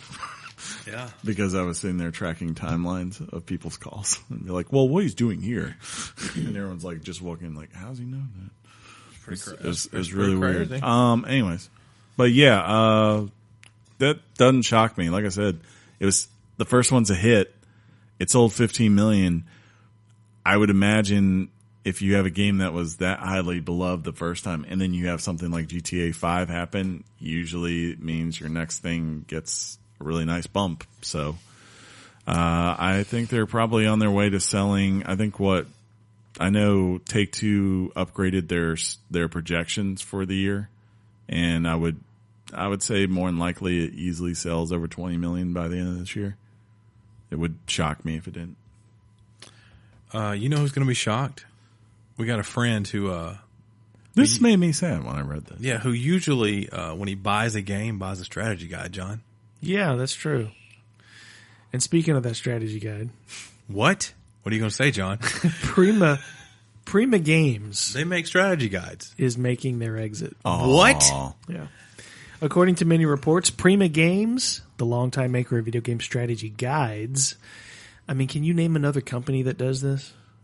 I can't. Bradley. Off the top of the dome. I didn't ask you to. That was rhetorical. Bookhouse. But I don't know if Bradley's still making them. They might have bowed out a while ago. Prima Games will be shutting down next year. Variety is reporting that a spokesperson said, quote, I can confirm that the decision has been made to no longer commission new Prima Game strategy guides, and the U.S.-based imprint will be belched a little bit. Discontinued in spring 2019. Homie said belched. Yeah. We are in Bob conversations. I'll just let you guys talk That'd be this great out. because we still need to get over the fact that you said belched. We are in conversations with the Prima. See, I can't even do it now. Thanks. We are in conversations with the Prima Games team and cannot comment on this further at this point. Prima's 3 U.S. offices will be shut down one at a time throughout 2019. Or throughout. Yeah, throughout. That's as we got anything to add on that? It's just sad. Yeah. I can't say I'm shocked just because times they are changing and it's like, oh my God, I want to why punch you in the throat. Why, one, we're seeing a lot more of the major companies, like, for instance, like Red Dead, like, right? You didn't go to Prima Games to get the Red Dead. You didn't go to Prima Games to get your strategy guide this time, right? You either got, like, they put out their own official one, right? But then most people, I think if they bought it, they just downloaded the companion app and it was like $9 for a $10 strategy guide expansion. But that's like a small number. The majority of people now that are getting their guides, they're going to things like IGN Wiki Guides, which is free, and pretty much within like a week of the game coming out is going to have 99% of things that you probably really care about if you're looking for help with your games. So it sucks because they do give such good high quality stuff where if you're someone like Ryan Leaf, old Mike D there, and you from day one you just want to start hunting for everything, it's like that's a nice thing to have to like just consistently open the book. You know, I can remember playing like Final Fantasy games and that seemed like the only way you would play those is to have those because you didn't want to miss everything. Well, I was thinking there is something about the when I think about the times when you had a strategy guide with a book, and the times really were the internet wasn't what it is today. You didn't have, literally pocket computers in your pocket. Some call them phones. I'm trying to. John is obviously not listening because I am listening. I said a pocket computer in your pocket. Did it John. ever occur to you it wasn't funny? No, it didn't. But it's okay. Hurts? I got your heart. You know what hurts? Yeah, when your best friend on air just stabs you in the back like that, John. Best friend on air. You hear that, Matt? What happened, Chris? Matt, I heard that. That was more. We're not. No, we could be. He doesn't listen. If you listen. If you would just come over to the games, maybe we could be. I would say that, I mean, this is going to leave a big old gap. And you know how I love big gaps. Big old gap. This is going to leave a big old gap for a lot of people. Michael Strahan. For a lot of people, because I don't necessarily think that wikis and things have completely replaced this.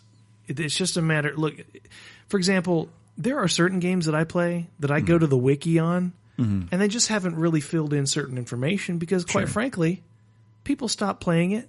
People stop showing interest, and a lot of times these wikis are supported by the viewers of the site. They'll go in and say, "This is wrong. You'll need to fix this. This is actually what you do."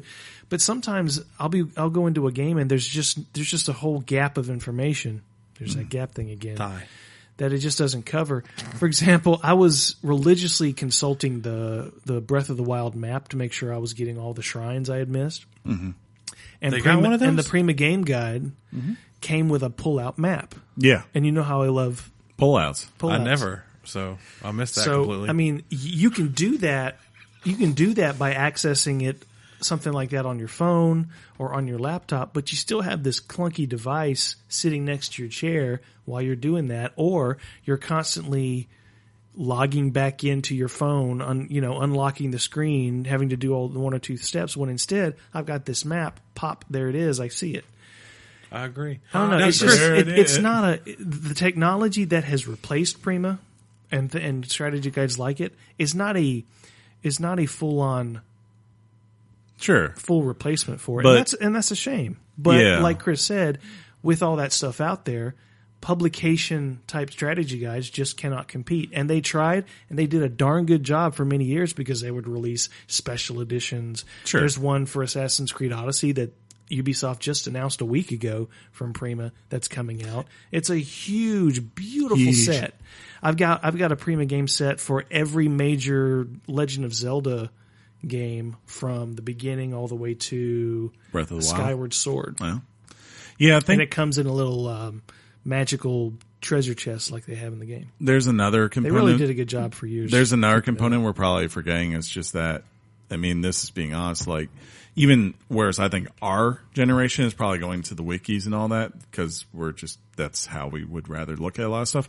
The young generation, they just go to YouTube. That's what they do. They go and search everything. And I'll do it too for certain games, especially if, like, John, like what you're saying, like I'll look something up and I can't find it. Yeah. I'm like, there's got to be some guy on YouTube who's done this. And sure enough, 9 times out of 10, there is. So I'll it's sometimes like, watch a boss fight on YouTube. Yeah, exactly. Like to see how you should approach it if you're having trouble. But like that's the thing. And I think it's like now, if you're going to make a strategy guide now, it's harder for a company like this to exist, so it makes a lot more sense business-wise for instance, like a team at Rockstar to write the guide and then like license it out to a major publisher to make the print for everyone. Yeah. And they actually had everything they put in print was available online, but you still had to buy it. But you still had to buy it as opposed to, like you said, going to a wiki somewhere that's completely free. Shame. Shame. It's not a shame. Well, I was going to say, and it's funny. We got one thing leaving the video game landscape, as reported, and we got another thing kind of making a new start, a fresh thing, and that's Patrick Soderlund. Mr. Lootbox. And his whole loot boxness.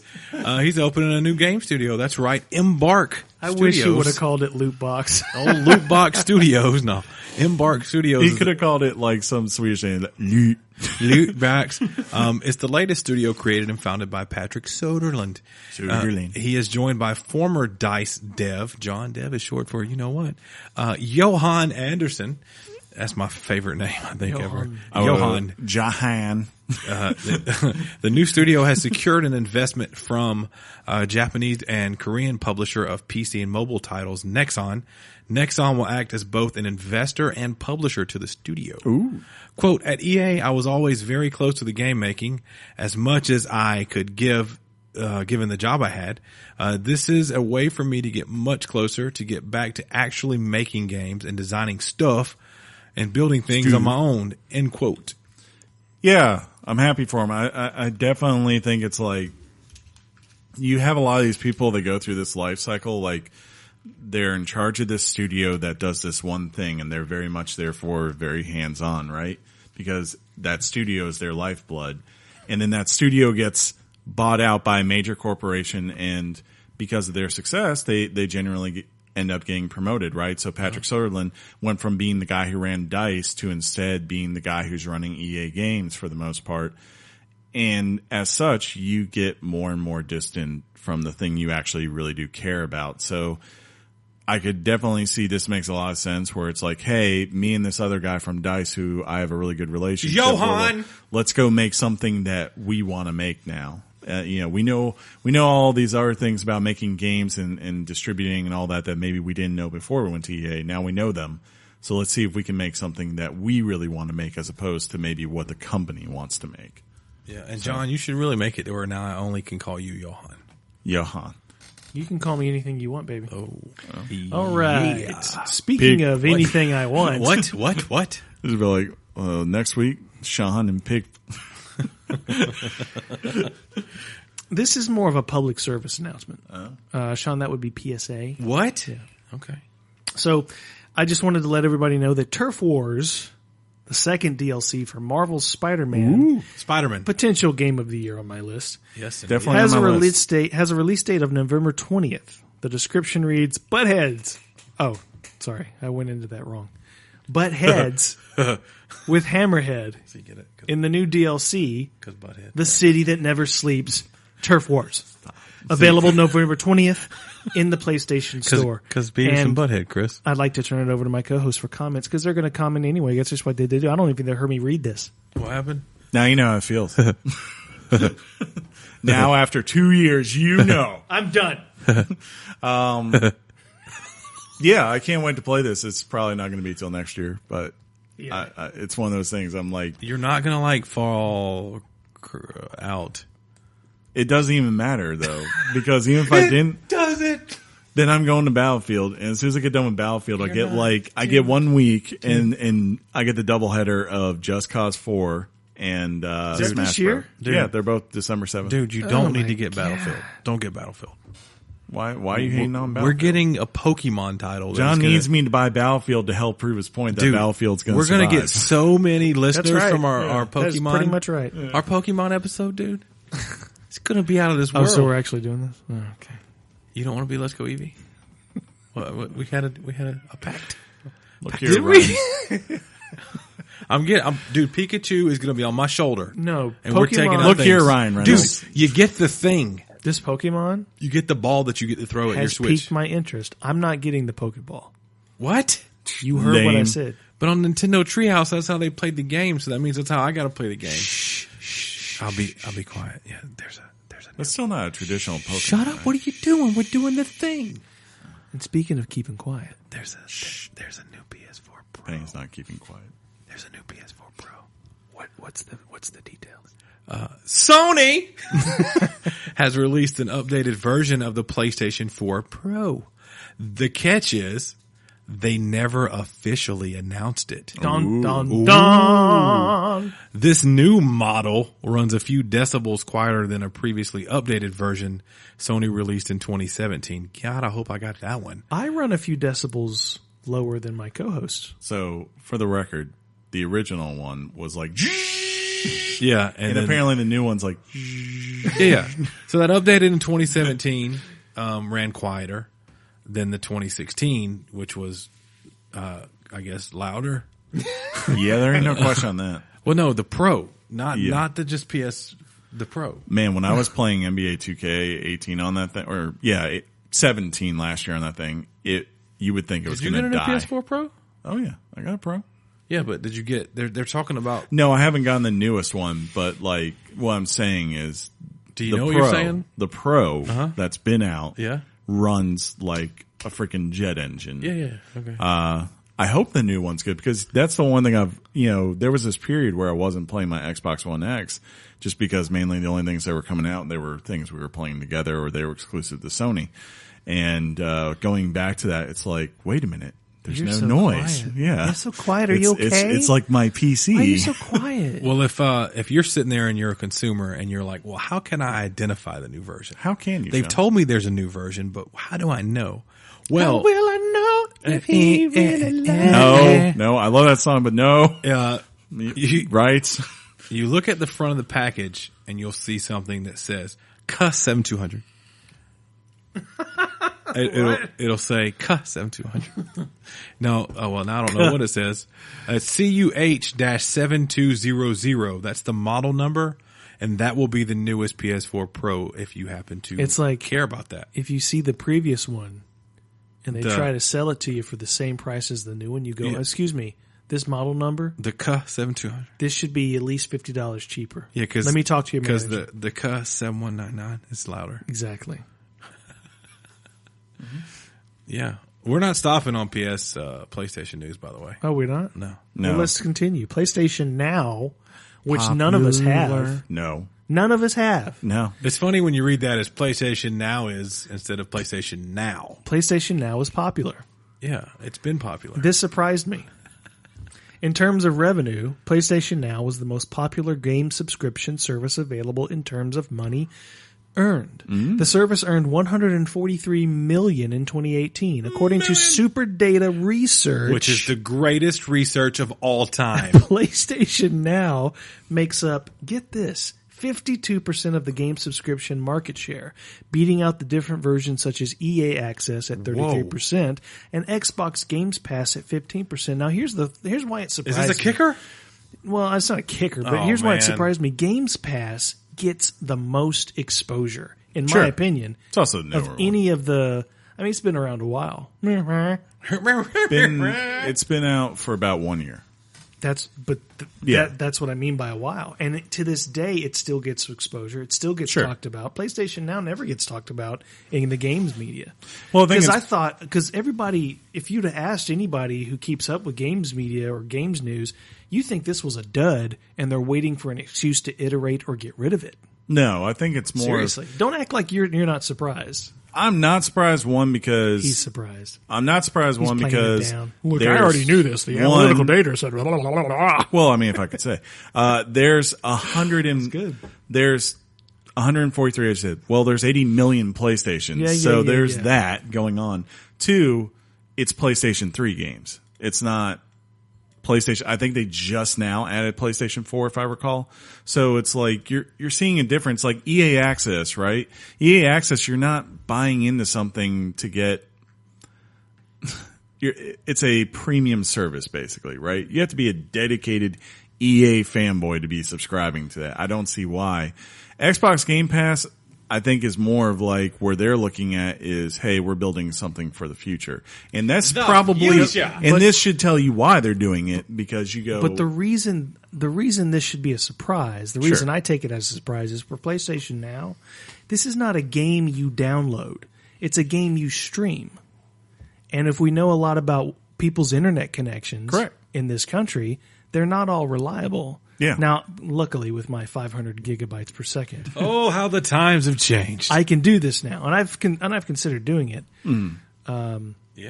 I consider doing it every day. If you want to play those PlayStation 3 games right now, that's your access, unless you want to keep your PlayStation. Well, that's my point. Yeah. But the fact that it's only giving you the option of streaming it, And look, I'm not imagining this. People have not been kind to the PlayStation Now service. Oh, no, yeah, especially They've not early been on. kind to it. Because they're looking at the other side and they're going, well, with Xbox, I don't have to pay a subscription to get the things that I used to own. Plus, it's $20 a month versus $10 a month. Yeah.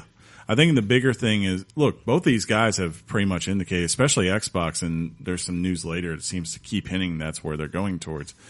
Like, Xbox is pretty much already, the rumors are flying that the next generation, there's two consoles coming out. One that is high powered and the other one that is basically designed just to stream.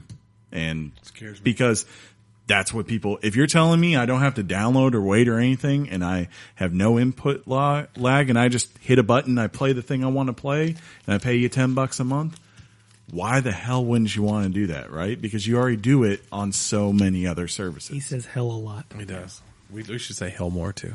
Hellboy. Hey. Anyways, Destiny 2. I was just gonna do a thing, but you did it for me. I'm sorry. Do you have a problem with underperforming? Call of Duty does. It's not true, Chris. It ruins my Destiny 2 bit. So no, I don't even know how to bring in Destiny 2 underperforming. That's fine. Why'd you do that? He got in the quip. It's fine. Yeah, that's right. You heard me. Destiny 2 is underperforming. According to Activision, Destiny 2 isn't performing to the company. Shaun's fault. To the company's expectations. We actually had some people that are a listener on the Twitter. They wanted me to finally get in Destiny 2 as a topic. Sorry about that, buddy. I don't think you're gonna. According to the third quarter 2018 financial results, Destiny 2, quote, did not achieve our commercial expectations, end quote, and that there is, quote, still work to do to fully re-engage the core Destiny fan base. ...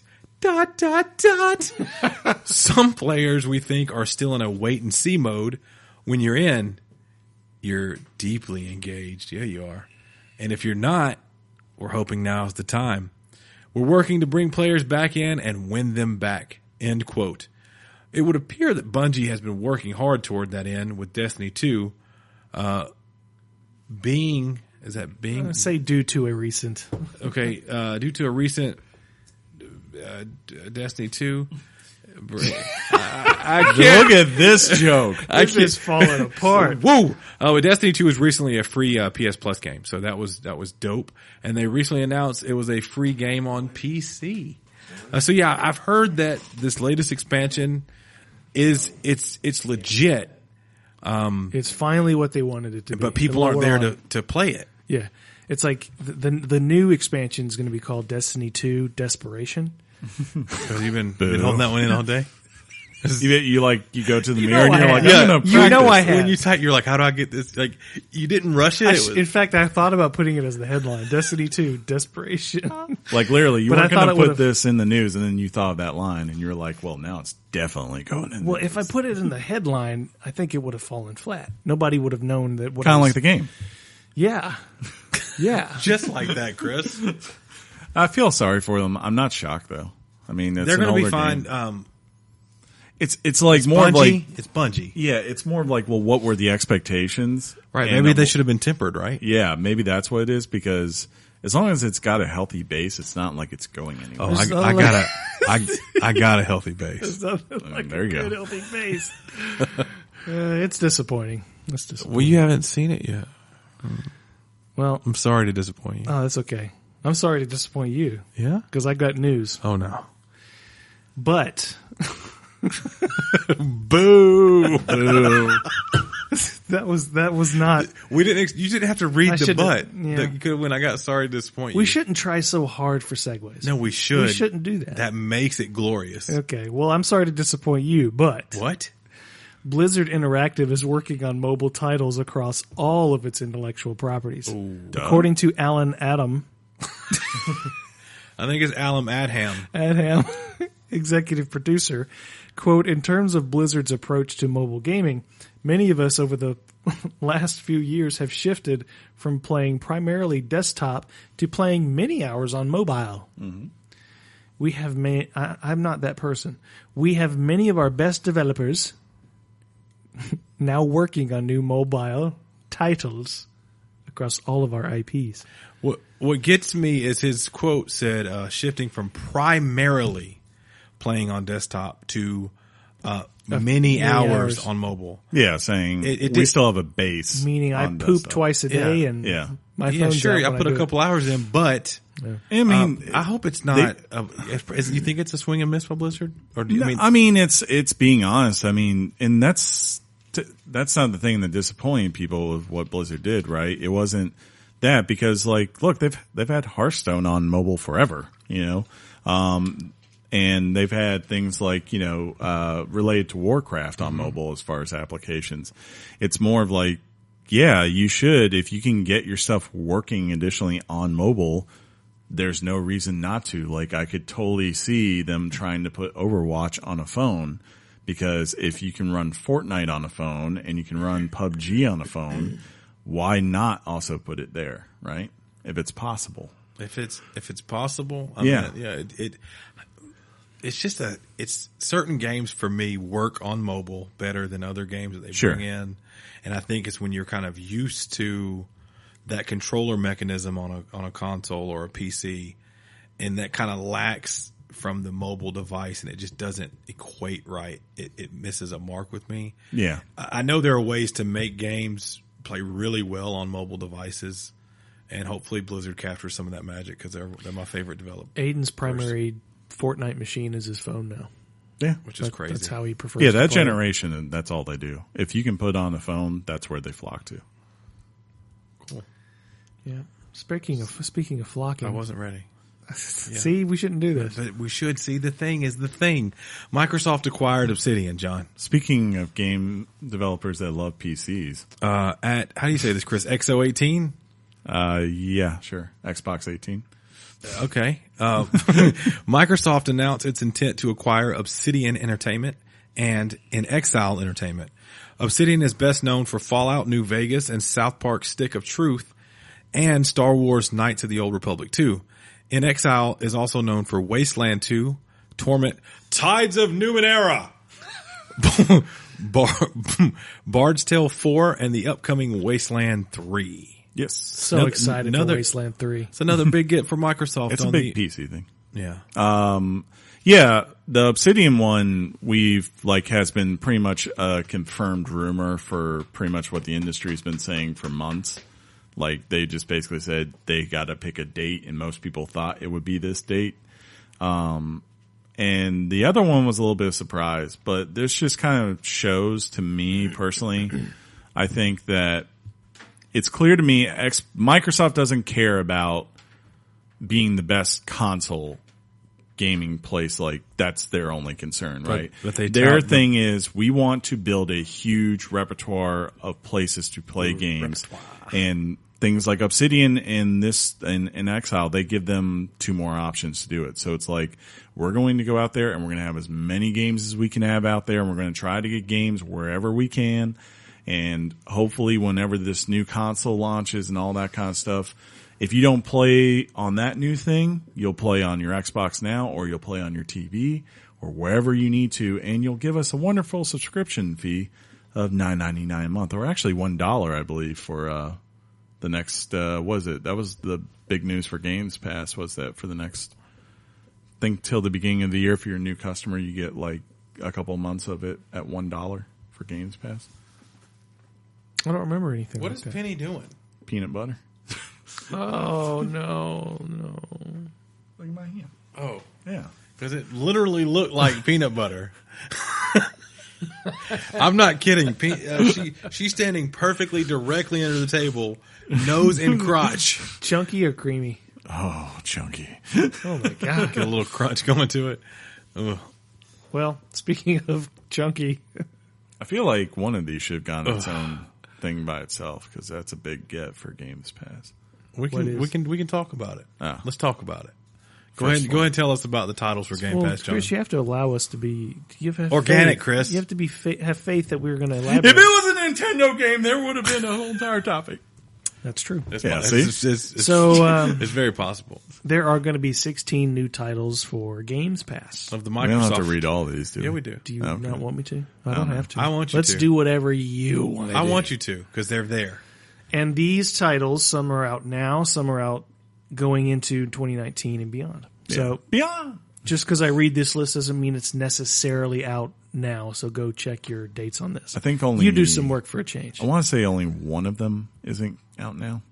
I think that's right. No, we've got further down the list or into 2019. Can we read the list? Okay. So, hold on, let me get ready. Gear up. Anything else you wanted to add before I read this? Oh my God. 1, PlayerUnknown's Battlegrounds. Which, by the way, I feel bad if you didn't get it this weekend, was free up through Sunday on Xbox. I'm fine. I'm good. I got it, Chris. Hellblade, Ori and the Blind Forest, Ori and the Will of the Wisps, which is coming in 2019, will be free, obviously, on Xbox Games Pass. No surprise there. Correct. Kingdom, Two Crowns, Aftercharge, Supermarket Shriek, Void Bastards, Classic. Pathologic 2, Secret Neighbor, Change the game. The Good Life, That's a good band. Thief of Thieves, Mutant Year Zero, Road to Eden. You remember when Chris said we shouldn't read the whole list? Just keep reading them. MXGP3. Yeah, because there was 2 other MXGPs, people.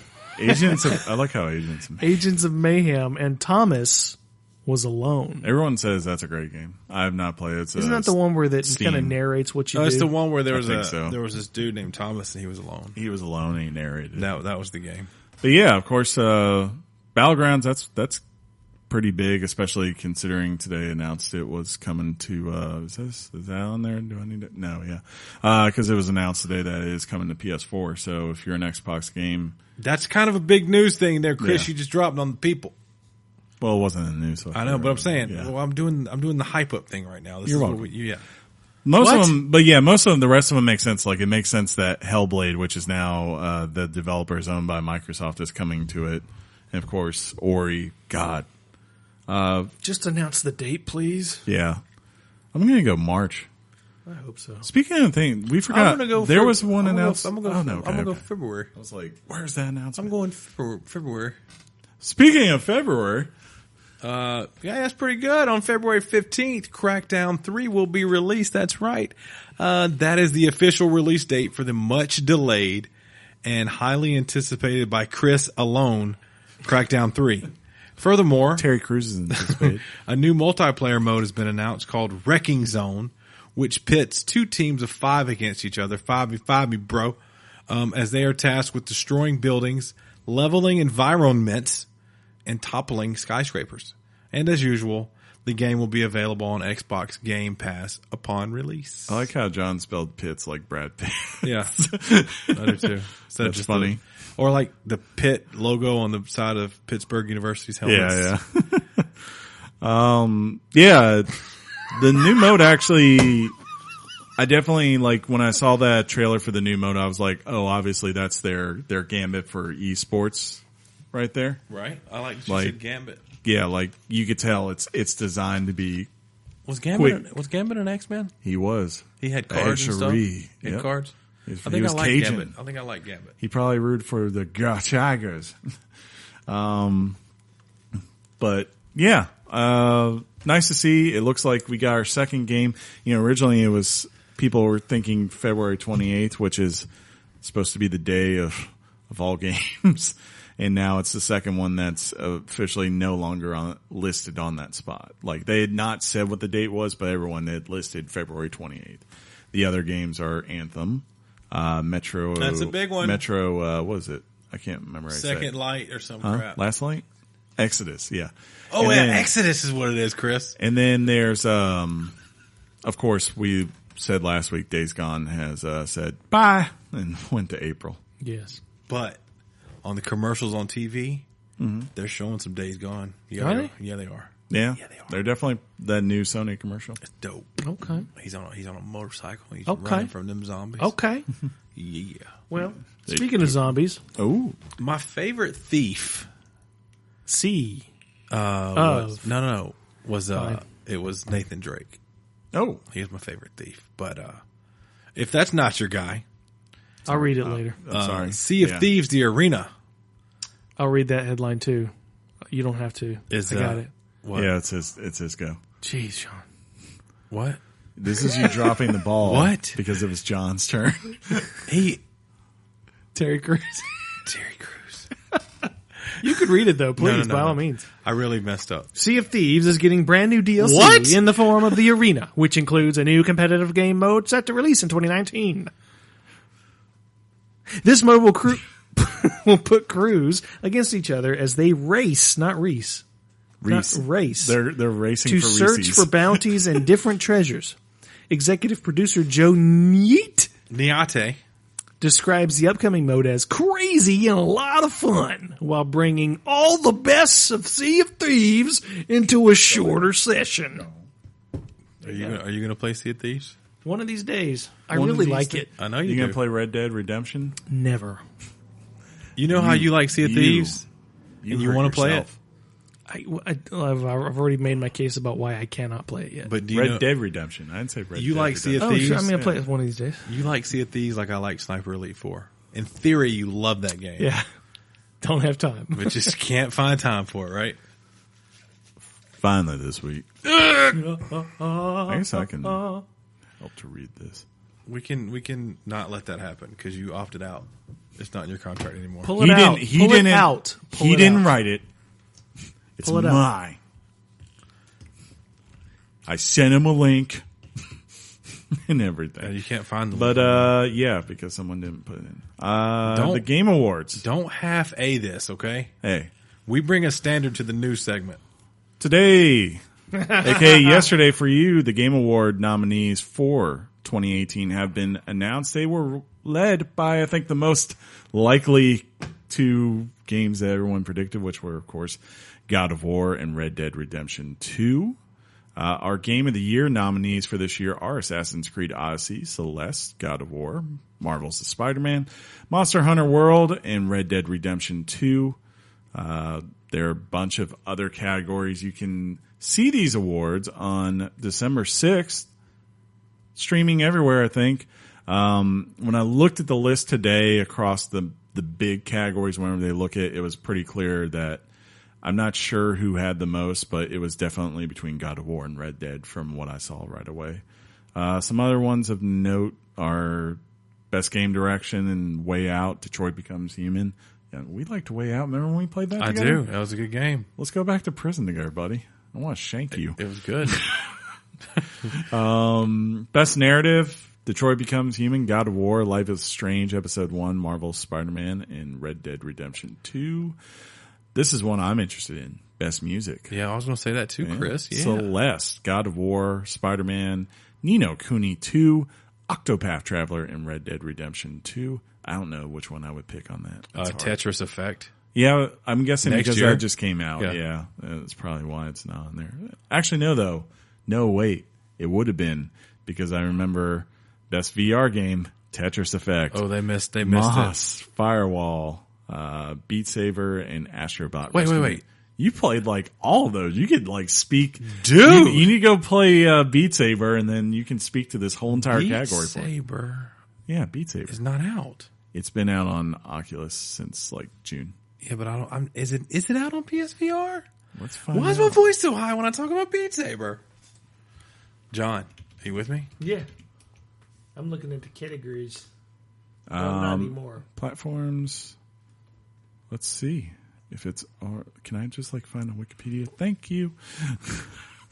It comes out November 20th on PlayStation VR. I'm in. That's like really soon.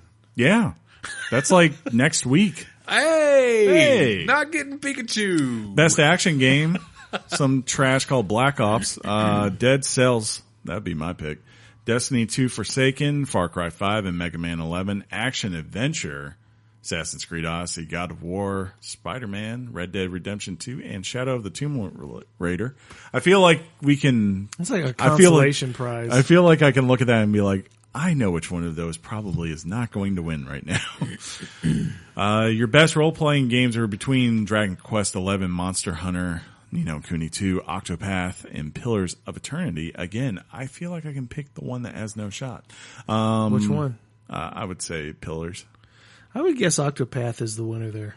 Yeah, that would just be such high profile. Well, or Monster Hunter. Yeah, I would say Monster Hunter. It's like a mini RPG. Yeah, for sure. And this was the one I joked earlier. This is to them. This is the unofficial best Switch game category. Mario best family game is Mario Tennis Aces, Nintendo Labo, Overcooked 2, Starlink, Battle for Atlas, and Super Mario Party. All those Switch games. I would have to say the best family game though would have to be Mario Party. You would think. Hey, there's a bundle coming out. I know, man. Overcooked 2. Dude, so that was so fun playing. We played that. Let's go play that, dude. I'm in. Okay. Hey, some of my favorite games are in Best Strategy. Battletech, Frostpunk, Into the Breach, Banner Saga 3, Valkyrie Chronicles 4. I think Into the Breach is one of the best games I played this year. You played that game? Oh, yeah. I love that. We did it on the podcast. We did? You have no memory. Best MPG, Chris. That's between Black Ops 4, Destiny 2, Fortnite. I have a feeling that's a front runner. Monster Hunter and Sea of Thieves. They have this cool new thing this year called the Best Student Game between all the universities that develop things, and I guess it's not voted. They were saying earlier it's not going to be voted by the public. It's going to be like a panel of experts, and that panel is going to include, they said, Todd Howard and Hideo Kojima are on the panel to select the Hideo, so that's cool. But there's a bunch of universities, including MIT. I feel like MIT should win by default. Yeah, but then you also got Spain and France. Yeah, France. Best debut indie game is between Donut County, Florence, which I saw a lot. Florence appeared a lot on here. Moss, The Messenger, and Yuki's Island Express. Moss is the jam. Yeah, I think it's between Moss and The Messenger. A lot of people like those two games a lot. Moss is so good. I don't care about esports. I don't care. Yeah, they put a bunch of esports stuff in, and then they also had a Content Creator of the Year category this year, which I think they always have, right? That's new. The Did one it thing used I to be didn't, the streamer or whatever. Well, they used to have like the game's personality person of the year. Like they gave it to Greg Miller, and then they gave it to Boogie one year. So I don't know if that's the rebranding of it. I feel like it is. And now they also they have the ongoing game, which is just funny because No Man's Sky is on there, and I'm like, really? Is that even considered? Like, how's GTA 5 not on that over No Man's Sky? Right? Who knows? Yeah. Who knows? Who knows? Best performance. This is one I'm actually really interested in, which is between the guy who played Connor from Detroit Become Human, Kratos from God of War, Cassandra. Sorry, Alexios, you don't get no love. From Assassin's Creed Odyssey, John's checked out. Arthur Morgan from Red Dead Redemption 2, and Peter Parker from Marvel's The Spider-Man. It is... Man, you've played all 5 of those. I've played 3. Well, but I didn't play as Cassandra. Oh. Yeah, so I can't speak to her, so she's kind of out of it. Man, I would have said up until the other day, I would have said Kratos hands down. I mean, just Arthur Morgan.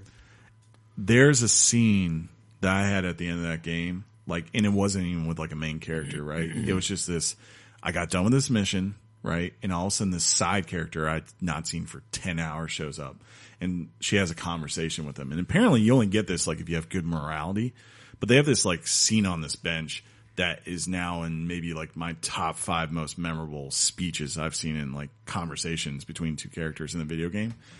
And like his performance in there, he delivers a line. I was like, it hit right there to me. I was like, wow. In Red Dead Redemption 2. So like, I won't be, let's put it this way. I won't be sad if Kratos wins, and I won't be upset if Arthur Morgan wins. Peter Parker. I wouldn't be upset with that. That performance was amazing. Well, here's the category that raised my eyebrow. Okay. It's called Favorite Moment of 2017. Now, it's not talking about favorite moment in gaming for the year of 2017. It's talking about what was your favorite moment of the show last year. Oh, Carol Shaw, Game Awards Orchestra, Hideo Kojima and Guillermo del Toro coming up on stage, Joseph Ferris from A Way Out when he kind of went into that rant, and the moment that the team accepted Breath of the Wild's Game of the Year award. So it seems a little bit self-congratulatory of a category. It's like, what do you love about us most? Or maybe they're fishing. Maybe so. It's like they're quietly fishing in to really get a poll so they can have some analysis on what people like about their show. Maybe like, so. Should we encourage people to be more? How about just put that there as a question, a poll on the internet, and then that be how you get your data. Yeah, scientific. Yeah, I doubt I would be. Hopefully they don't present that at the show. That would be really awkward. And the winner is Jeff Keighley. Anyways, again, December 6th, I'm sure we'll all watch and be pissed off about something, and hopefully there'll be a trailer probably from Kojima, and that'll piss John off, so that'll be fun. Until then, though, do you guys want to wrap this up? Never! Just to be safe.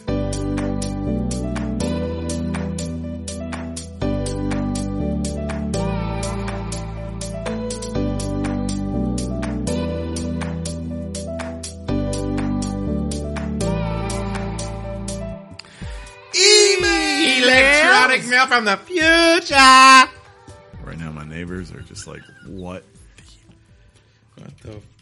We're on crack. Yeah, no. So as I said before, you can write in your thoughts to weeklygameschat@gmail.com. We read 2 of them earlier, so I only have one left. John, this one came in. I was like, this person has something to say. Oh, does he ever? And this is Rob from VA, and he says, "Dear gentlemen," acknowledge him. Hi, Rob from What's up, Rob? VA Rob. In the previous email, I stated I agree with John more than I do the other hosts, especially when he chastises gamers for being too entitled. However, I take exception with his views regarding the backlash surrounding Diablo Immortal mobile game announcement at BlizzCon last weekend. Yeah, we tried to tell you, John. First, I don't consider myself a basement dweller at 39 years old, having been married for 5 years and having earned a postgraduate degree and having been gainfully employed as a professional for the last 7 years. The other host addressed the poor optics of announcing the mobile entry at the Diablo series at a panel that was slated to be one of, if not the highlight of the convention. I won't argue that the attendees' tickets cost, let alone travel expenses, should be reimbursed, but if I had gone to that convention with the hope of being one of the select few to see the first footage of Diablo 4 live, I would have certainly left disappointed. Yes, I did read the statement by Blizzard attempting to downplay expectations, but even after doing so, I didn't expect Blizzard to be so tone-deaf as to think its hardcore fans would embrace a mobile game announcement. I assumed it would be another expansion for Diablo 3 to tie us over for another year or two. Diablo Immortal's announcement was a recipe for disaster, and I believe Blizzard is receiving no less than its just desserts. I will concede that Blizzard can certainly develop and announce any game it wants to at any point it deems appropriate. Capitalism. I certainly do not believe I'm entitled to make decisions for Blizzard. To me, though, that is not the matter of which Blizzard can do, but rather what they should have done from a public relations and perhaps also a business perspective, at least assuming Blizzard is not happy with the way things turned out. It certainly can't be happy about the drop in its value of stock. As a longtime fan and customer of Blizzard who has purchased every Blizzard game since the Warcraft 2 Battle Chest at or near launch, with the exception of the StarCraft titles, what I am certainly entitled to do is cast my vote and give feedback utilizing the appropriate channels regarding whether I approve of Blizzard's decisions, which include but are not limited to hitting the dislike button on Diablo Immortal YouTube videos. Frankly, I'm somewhat mystified about getting any pushback from anyone for having utilized an option to express my opinion on a platform that is literally built into said platform. What do you think the dislike button is put there for, if not to give the option to click it should I so choose? This is no different to me than voting with my wallet, which I'll also be doing. I actually ended up purchasing a copy of Diablo 3 for my wife over the weekend when I realized there would be no main series Diablo game coming anytime soon. I'm not advocating sending threats of violence to Blizzard's management or anything of the sort, but letting a company know that I disagree with its current direction is well within the bounds as a consumer and fan. I'm not equating this importance on the same level as immigration, taxes, or civil rights, but for a host of a video game podcast, of all people to dismiss the issue and or my opinions of Blizzard's actions as childish comes off as somewhat hypocritical. If I had been at BlizzCon, I would have booed them right along with the rest, and my ticket would have given me the right to do that. I wasn't there, though, so I'll be damned if I can't have 2 seconds to smash a dislike button. He put an explanation on that. I didn't put that in there. In any event, it was interesting to hear a different perspective on the issue, even if I vehemently disagreed with it. Your podcast is and will continue to be the highlight of my commute every week. And for the foreseeable future, keep up the good work and interesting content. Game on. Best, Rob from VA. VA Rob, that is I really like the time you took. That was really I'll give him that credit. Awesome. He definitely. Thank you for that. I mean, because you didn't have to and you did, and I like it. So thank you. I definitely see where you're coming from, and I know John enjoyed hearing that. And I don't know if he's going to say anything. I have to give credit to John. John usually reads ahead, but I was watching John was listening. He was listening. He wanted to get everything, and he apparently has 4 pages of notes that he's taken to bring the heat. So John. Well, look, I can admit and acknowledge. I hope you can take my basement dwelling Doritos eating comment as nothing more than hyperbole and not specifically intended for every single member of my audience or any single member or everybody in the gaming community. That being said, maybe I went a little too far there. In addition, I don't know, perhaps you can write in at another time explaining what the hypocrisy is. You mentioned what the hypocrisy is in the third or fourth paragraph down. I'm not sure what exactly the hypocrisy is. If you could maybe clarify that, point that out, I'd be grateful. Other than that, I'm happy to let your comment stand as is, and thank you for your feedback. Oh, professionalism. At its finest, right. Mr. John, or as I like to call him, Johan. Ooh.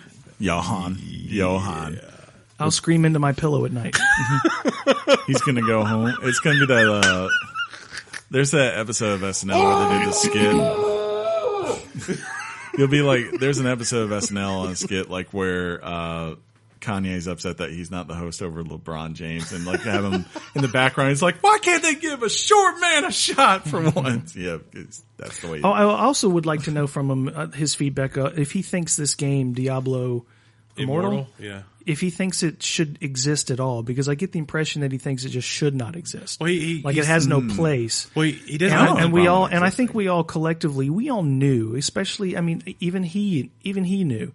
Anybody knew, and we still know, Diablo 4 is coming, guys. We know that. We understand that. Blizzard would be a fool not to release a Diablo 4. Yeah. Everybody knows it's coming.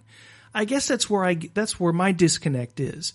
You guys know you're going to get what you want when it's ready, and that's a beautiful thing, particularly from Blizzard. Yeah. But the idea that the animosity, and I'm just going to straight up call it animosity. Look, if that's how you want to react to a game with animus, we've seen that before. Wait and see, guys. Just wait and see. Yeah. I'm just saying measured responses. And if that makes me hypocritical, if that makes me out of line, then I'm out of line. And I apologize if I offended my fellow gamer here. From Virginia. And many out there who may have felt offended. That's like it was just hyperbole, and it was heated in the moment. And, I apologize. Yeah, I'm with you. I don't have a problem with it existing. I think it's, like I said, my point know your place. Yeah, my point was that was good. I had to look up on that one, John. I think the most, like, to me, from talking with people this week, the bigger thing is just more of like, again, like what I said, like, if you're going to do this, why the hell would you only bring a mobile game to your main core thing? And I'd also like to say, I apologize when I said I'm happy to let that stand, and then I made a comment. Yeah. So that's true. Sorry about that too. That's something like I would do. Yeah. But I was thinking this week, like, back to, this isn't the worst. This isn't even the worst this year if you think about it. Like, to them. The worst like, bit of hate mail I've gotten? No. You just don't share the rest No. of me. This is probably your worst. Like, I can only remember that one other time, like, where someone, like, just, like, let me tell you something, John. Oh, yeah. I remember that. They're few and far between. People think I just do this for attention, like Chris. He does. But, like, this year, in terms of bad things, like, of announcements that have gone bad, that's not even the worst. Like, to me, of things that came out this year, it's got to be Metal Gear Survived, which didn't even get on the top 10. Wait, was that a game? Yeah, right? And that like, bothered everyone me. forgets that one. And that bothered me too. I mean, that just, when people just react that way. It's more of, for me, the only thing I can connect to that was on this level, that I got to this, like, I was like, oh, that's just a bad move, was when Fable Legends got announced a couple of years ago. And that was more of a dire thing, because here's the thing. People can be upset about Blizzard making Immortals, right? Blizzard's gonna be fine. Blizzard's got like 10 different IPs that like all do gangbusters every month. And then something like Lionhead, though, putting out that game, I was like, that's not what fans want. That is not what they're clamoring for. And sure enough, it killed that studio. So I'm just glad it's not that kind of situation. But hopefully they take heed of this, and I'm sure they will. And the good thing about criticism is that usually if you do heed it, it makes you better. I take heed. I'm a lyrical poet. Yeah, I just think we should want this Diablo game, whatever it is, this mobile game, I think we should all want it to succeed. Sure. Because that's good for Blizzard. Yeah, I mean, that's Blizzard, good for gamers. We just talked about that's good for exposure for this game that he cares so much about. Well, we just talked about Blizzard's plan to make more mobile phone stuff. Yeah. Well, I think that was the other thing. Everything's going to be mobile. That was the other thing that hurt it, right? Because like everyone had the negative reaction to the announcement, and then those who actually got to go play it, they're like, "I'm not impressed." Like it wasn't any good. The question is not whether Blizzard made a mistake. The question is not whether this is something you want or don't want. The question is not whether you think they should have it or not. The question is being a grown-up. That's all. Vote with your wallet. You think downvoting a YouTube video does anything? I'm sorry, it doesn't. Particularly if you release this. In Nintendo's down years, they had to disable that stuff because it was so much hate for like the Wii U and stuff. That matters to the companies. The companies look at that and go, "We got to tighten up." But you don't show me any evidence that it affects anybody's bottom line ever. Ever. 13 million consoles. Yep. Because of YouTube downvoting? Anecdotal but it's dichotomy. One thing. It's one more. Just say words. I would say like it's an evidence of like your problem, right? No one seems to be respecting it. Like, sure, you lost because no one bought, or like you had to abandon that console because you didn't sell enough, right? But we're not abandoning a console because you gave downvotes on YouTube. No, but let's the public just be clear about that before we drag that any further into the weeds. But Nintendo can look in this and say, obviously, people aren't like Nintendo could go back and look at that day and say, okay, why are we talking about Nintendo all of a sudden? Because I did this. Yeah, you did. I did this. Like they could go back and they can look at that day and say, okay, we're not selling. People are disliking our stuff. We are not getting good press right now. We're not getting good articles. Give you an example. Yeah. The Metal Gear Survive video, which everybody remembers, was downvoted. Why was it downvoted? Why? Because it was Metal Gear Hindsight's 2020. Is it was a zombie game? We understand that the game was not impressive. Sure. But at the time, why was it downvoted? Two things. One, it was made by Kojima, and two, it was a zombie game. Those are probably the two. At least you acknowledge me halfway. Oh yeah, I definitely agree. And that that's the fact my it wasn't point. Kojima. This is not about evidence. This is not about objective consideration for something. It's about what you didn't get, who's to blame, and I want it now. Sure. That was about Kojima. Poor Kojima making probably one of the greatest games that will be ever. Sure. This guy who delivers mail. So I don't know.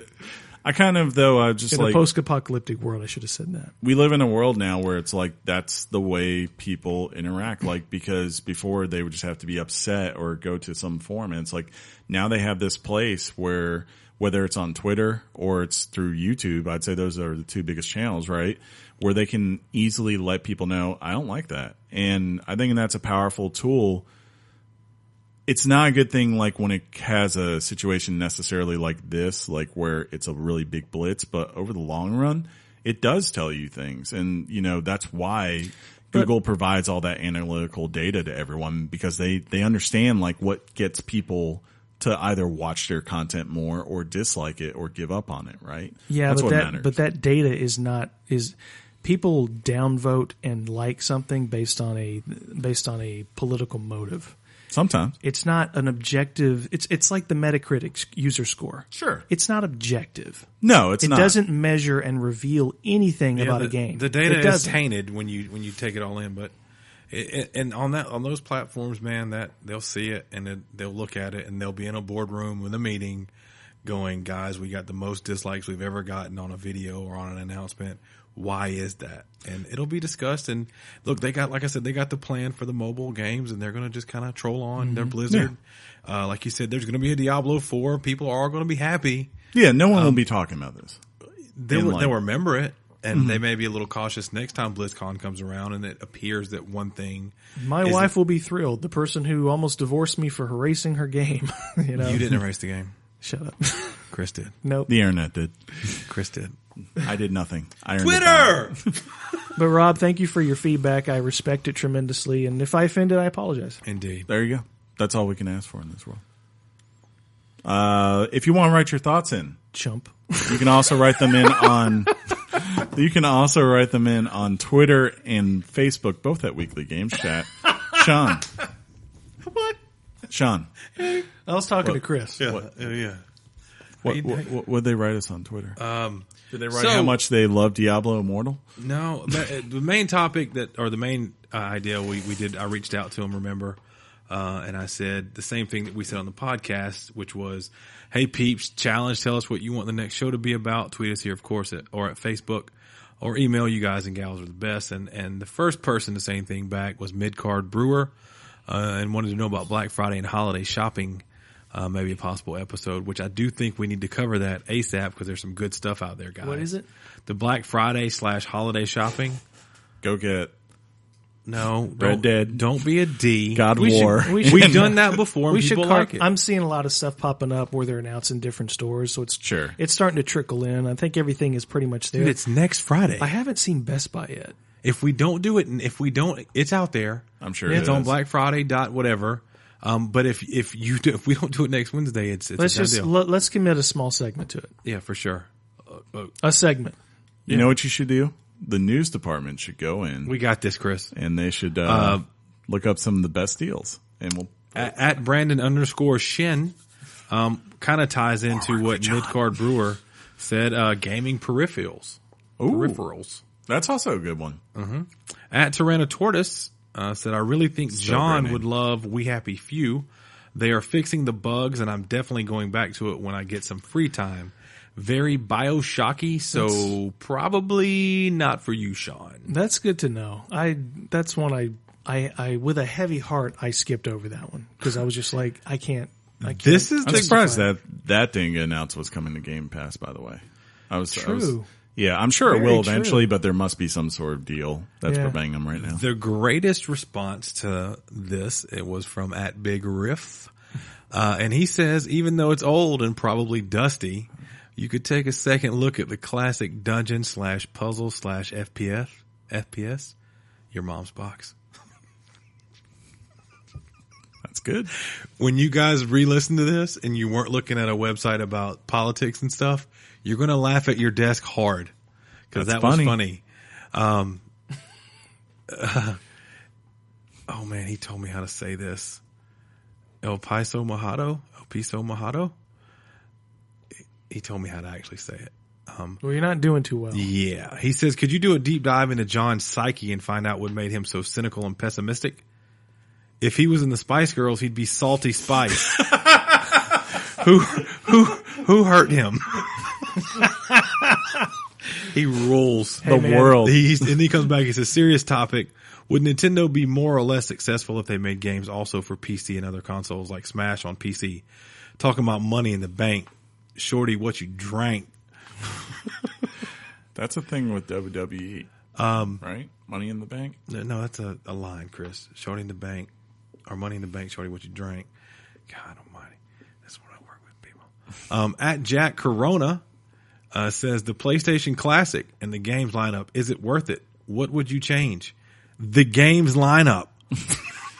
The biggest thing I would probably do is I would have really pushed the Square. I don't know if it's possible or not. I would have tried to have 7, 8, and 9 on there from Final Fantasy. Because I think like that is the biggest golden era of RPGs was that time period. So like those three and Chrono Trigger should all be on there. I think biggest era of RPGs, open world games. Yeah. At S10 Driving Kelly would love to hear a list of our top 10 games for each console, i.e. Xbox, Nintendo, and PlayStation, and why they make your top 10. That's a great one. That it might be time to kind of do an updated list for. We could do that. That's a good one. We'll save that for a very quiet week. Yeah, indeed. Where we have much time and thought and contemplation. Midcard Brewer said Spider-Man spoiler cast is maybe getting time for that too. I would be down for that. I've been down for that for a while. We might, since it's Christmas, we might need to give the people a couple of spoiler casts. You know what I mean? It's very possible. They don't have to be long. Meet one day after work, knock out a 30, 40-minute episode and be done with it. You know what I mean? I could do one for Red Dead next week, guys. I'm out. Just me. It's in there. So you remember the part with the bear. At Magic Numberla, At Weekly Game Chat, which would be me. What the S? Don't read my bio on air, making me reconsider the nonsense I typed in S. That's funny. My bad, dog. At JJ Master 1822, Brawlhalla came out on Switch and Xbox One yesterday. It's a really fun free-to-play fighting game. It's called Brawlhalla. We got a couple of these at Ugalar_MP, Hitman Season 2, which that's getting a lot of streaming love on Twitch. At C Garcia T13 said Destiny 2 Forsaken. Come on, Shaun. I know you've heard good things.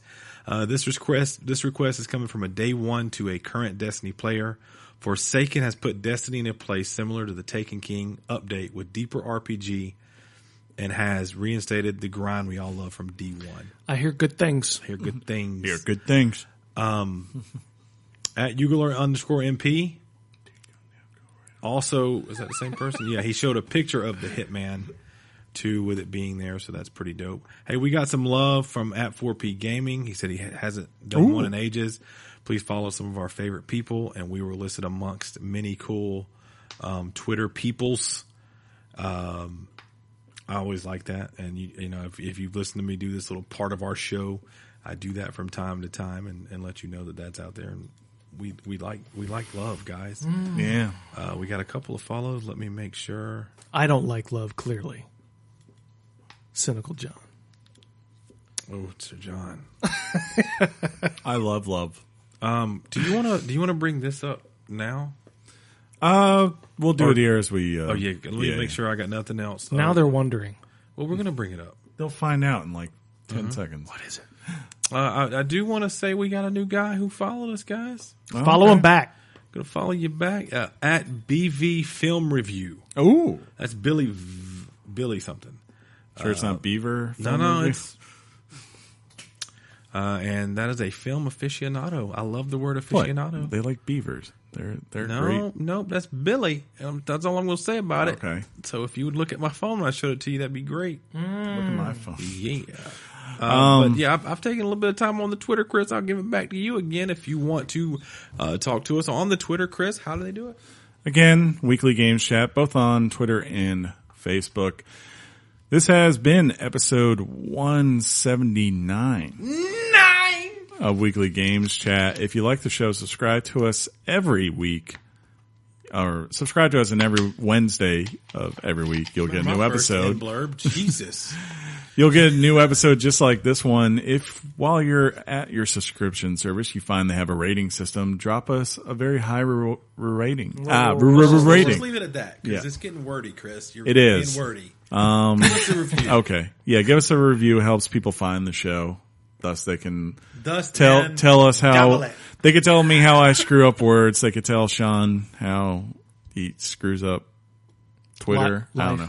And they could tell John how he screws up BlizzardCon analysis. I don't know. Right? Yeah, got fair. It totally wrong. I did. But before we go, there is one thing that we wanted to say. Yesterday, we lost a great man. Yeah, which would have been Monday. It's yesterday for us. Lost a great man in the entertainment industry, a pioneer in Stanley Lee. Obviously, I think all three of us. Stanley.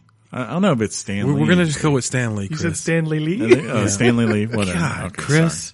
But yeah, it's a very sad thing. I think Stanley is pretty hard to argue.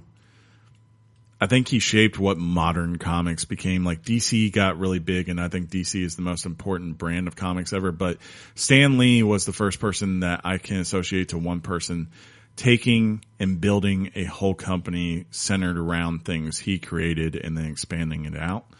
The guy lived for 95 years, and like to put that in perspective, the man was born before the Great Depression began, lived through World War II, saw a man walked on the moon, and in this case went from a place where the only comic book characters that were really well known to the world were Superman, Batman, Wonder Woman, and Captain America, and took those and built them to a place where now every summer we're looking at faces like Spider-Man, Iron Man, Thanos, Black Panther, Fantastic Four, hopefully again soon.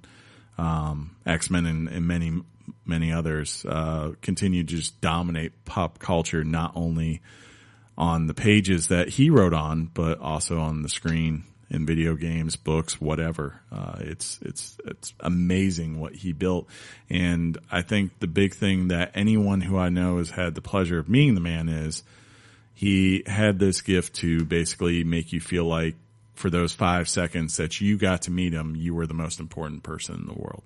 So it's very sad. Yeah, Kevin Smith instead that it hit him that when he woke up, it was the first day he woke up without Stan Lee in the world. So for a guy like that, that kind of, who Kevin Smith is, right, John? Yeah. Okay, good deal. Yeah. More of a DC guy. He's kind of silent sometimes.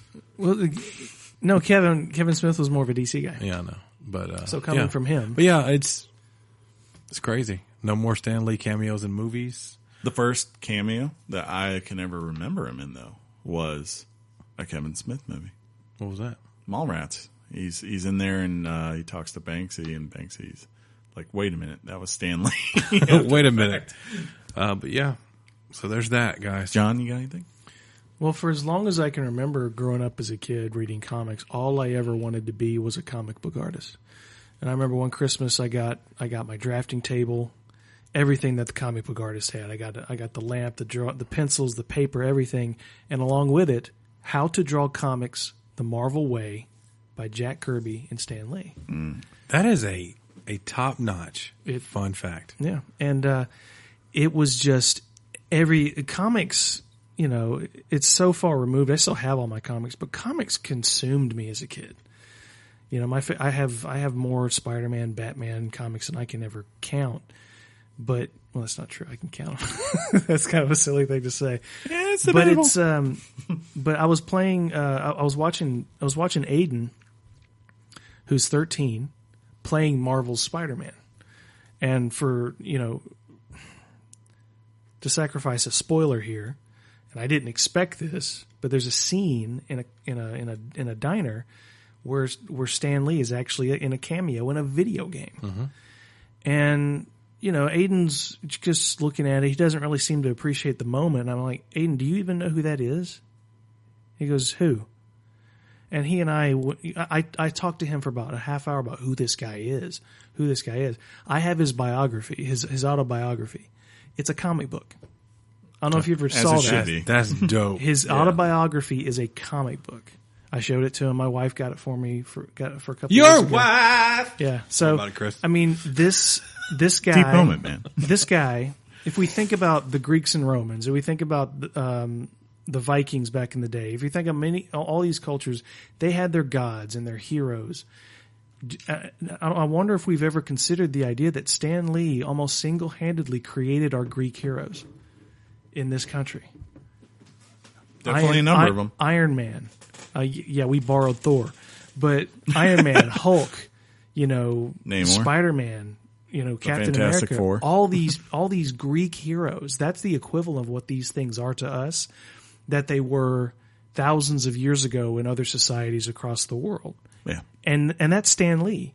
I mean, people say Stan Lee was, had his hand, he literally had his hand in almost everything that was created in the Marvel Universe. It's just for a long time. It's just an astounding legacy. I spoke about it yesterday on Facebook. You should consider him amongst giants like William Shakespeare and Mark Twain. That's Bill Shakespeare for those who aren't Old familiar. Billy Boy Shakespeare. Yeah. So I don't say this often, but rest in peace. Yeah.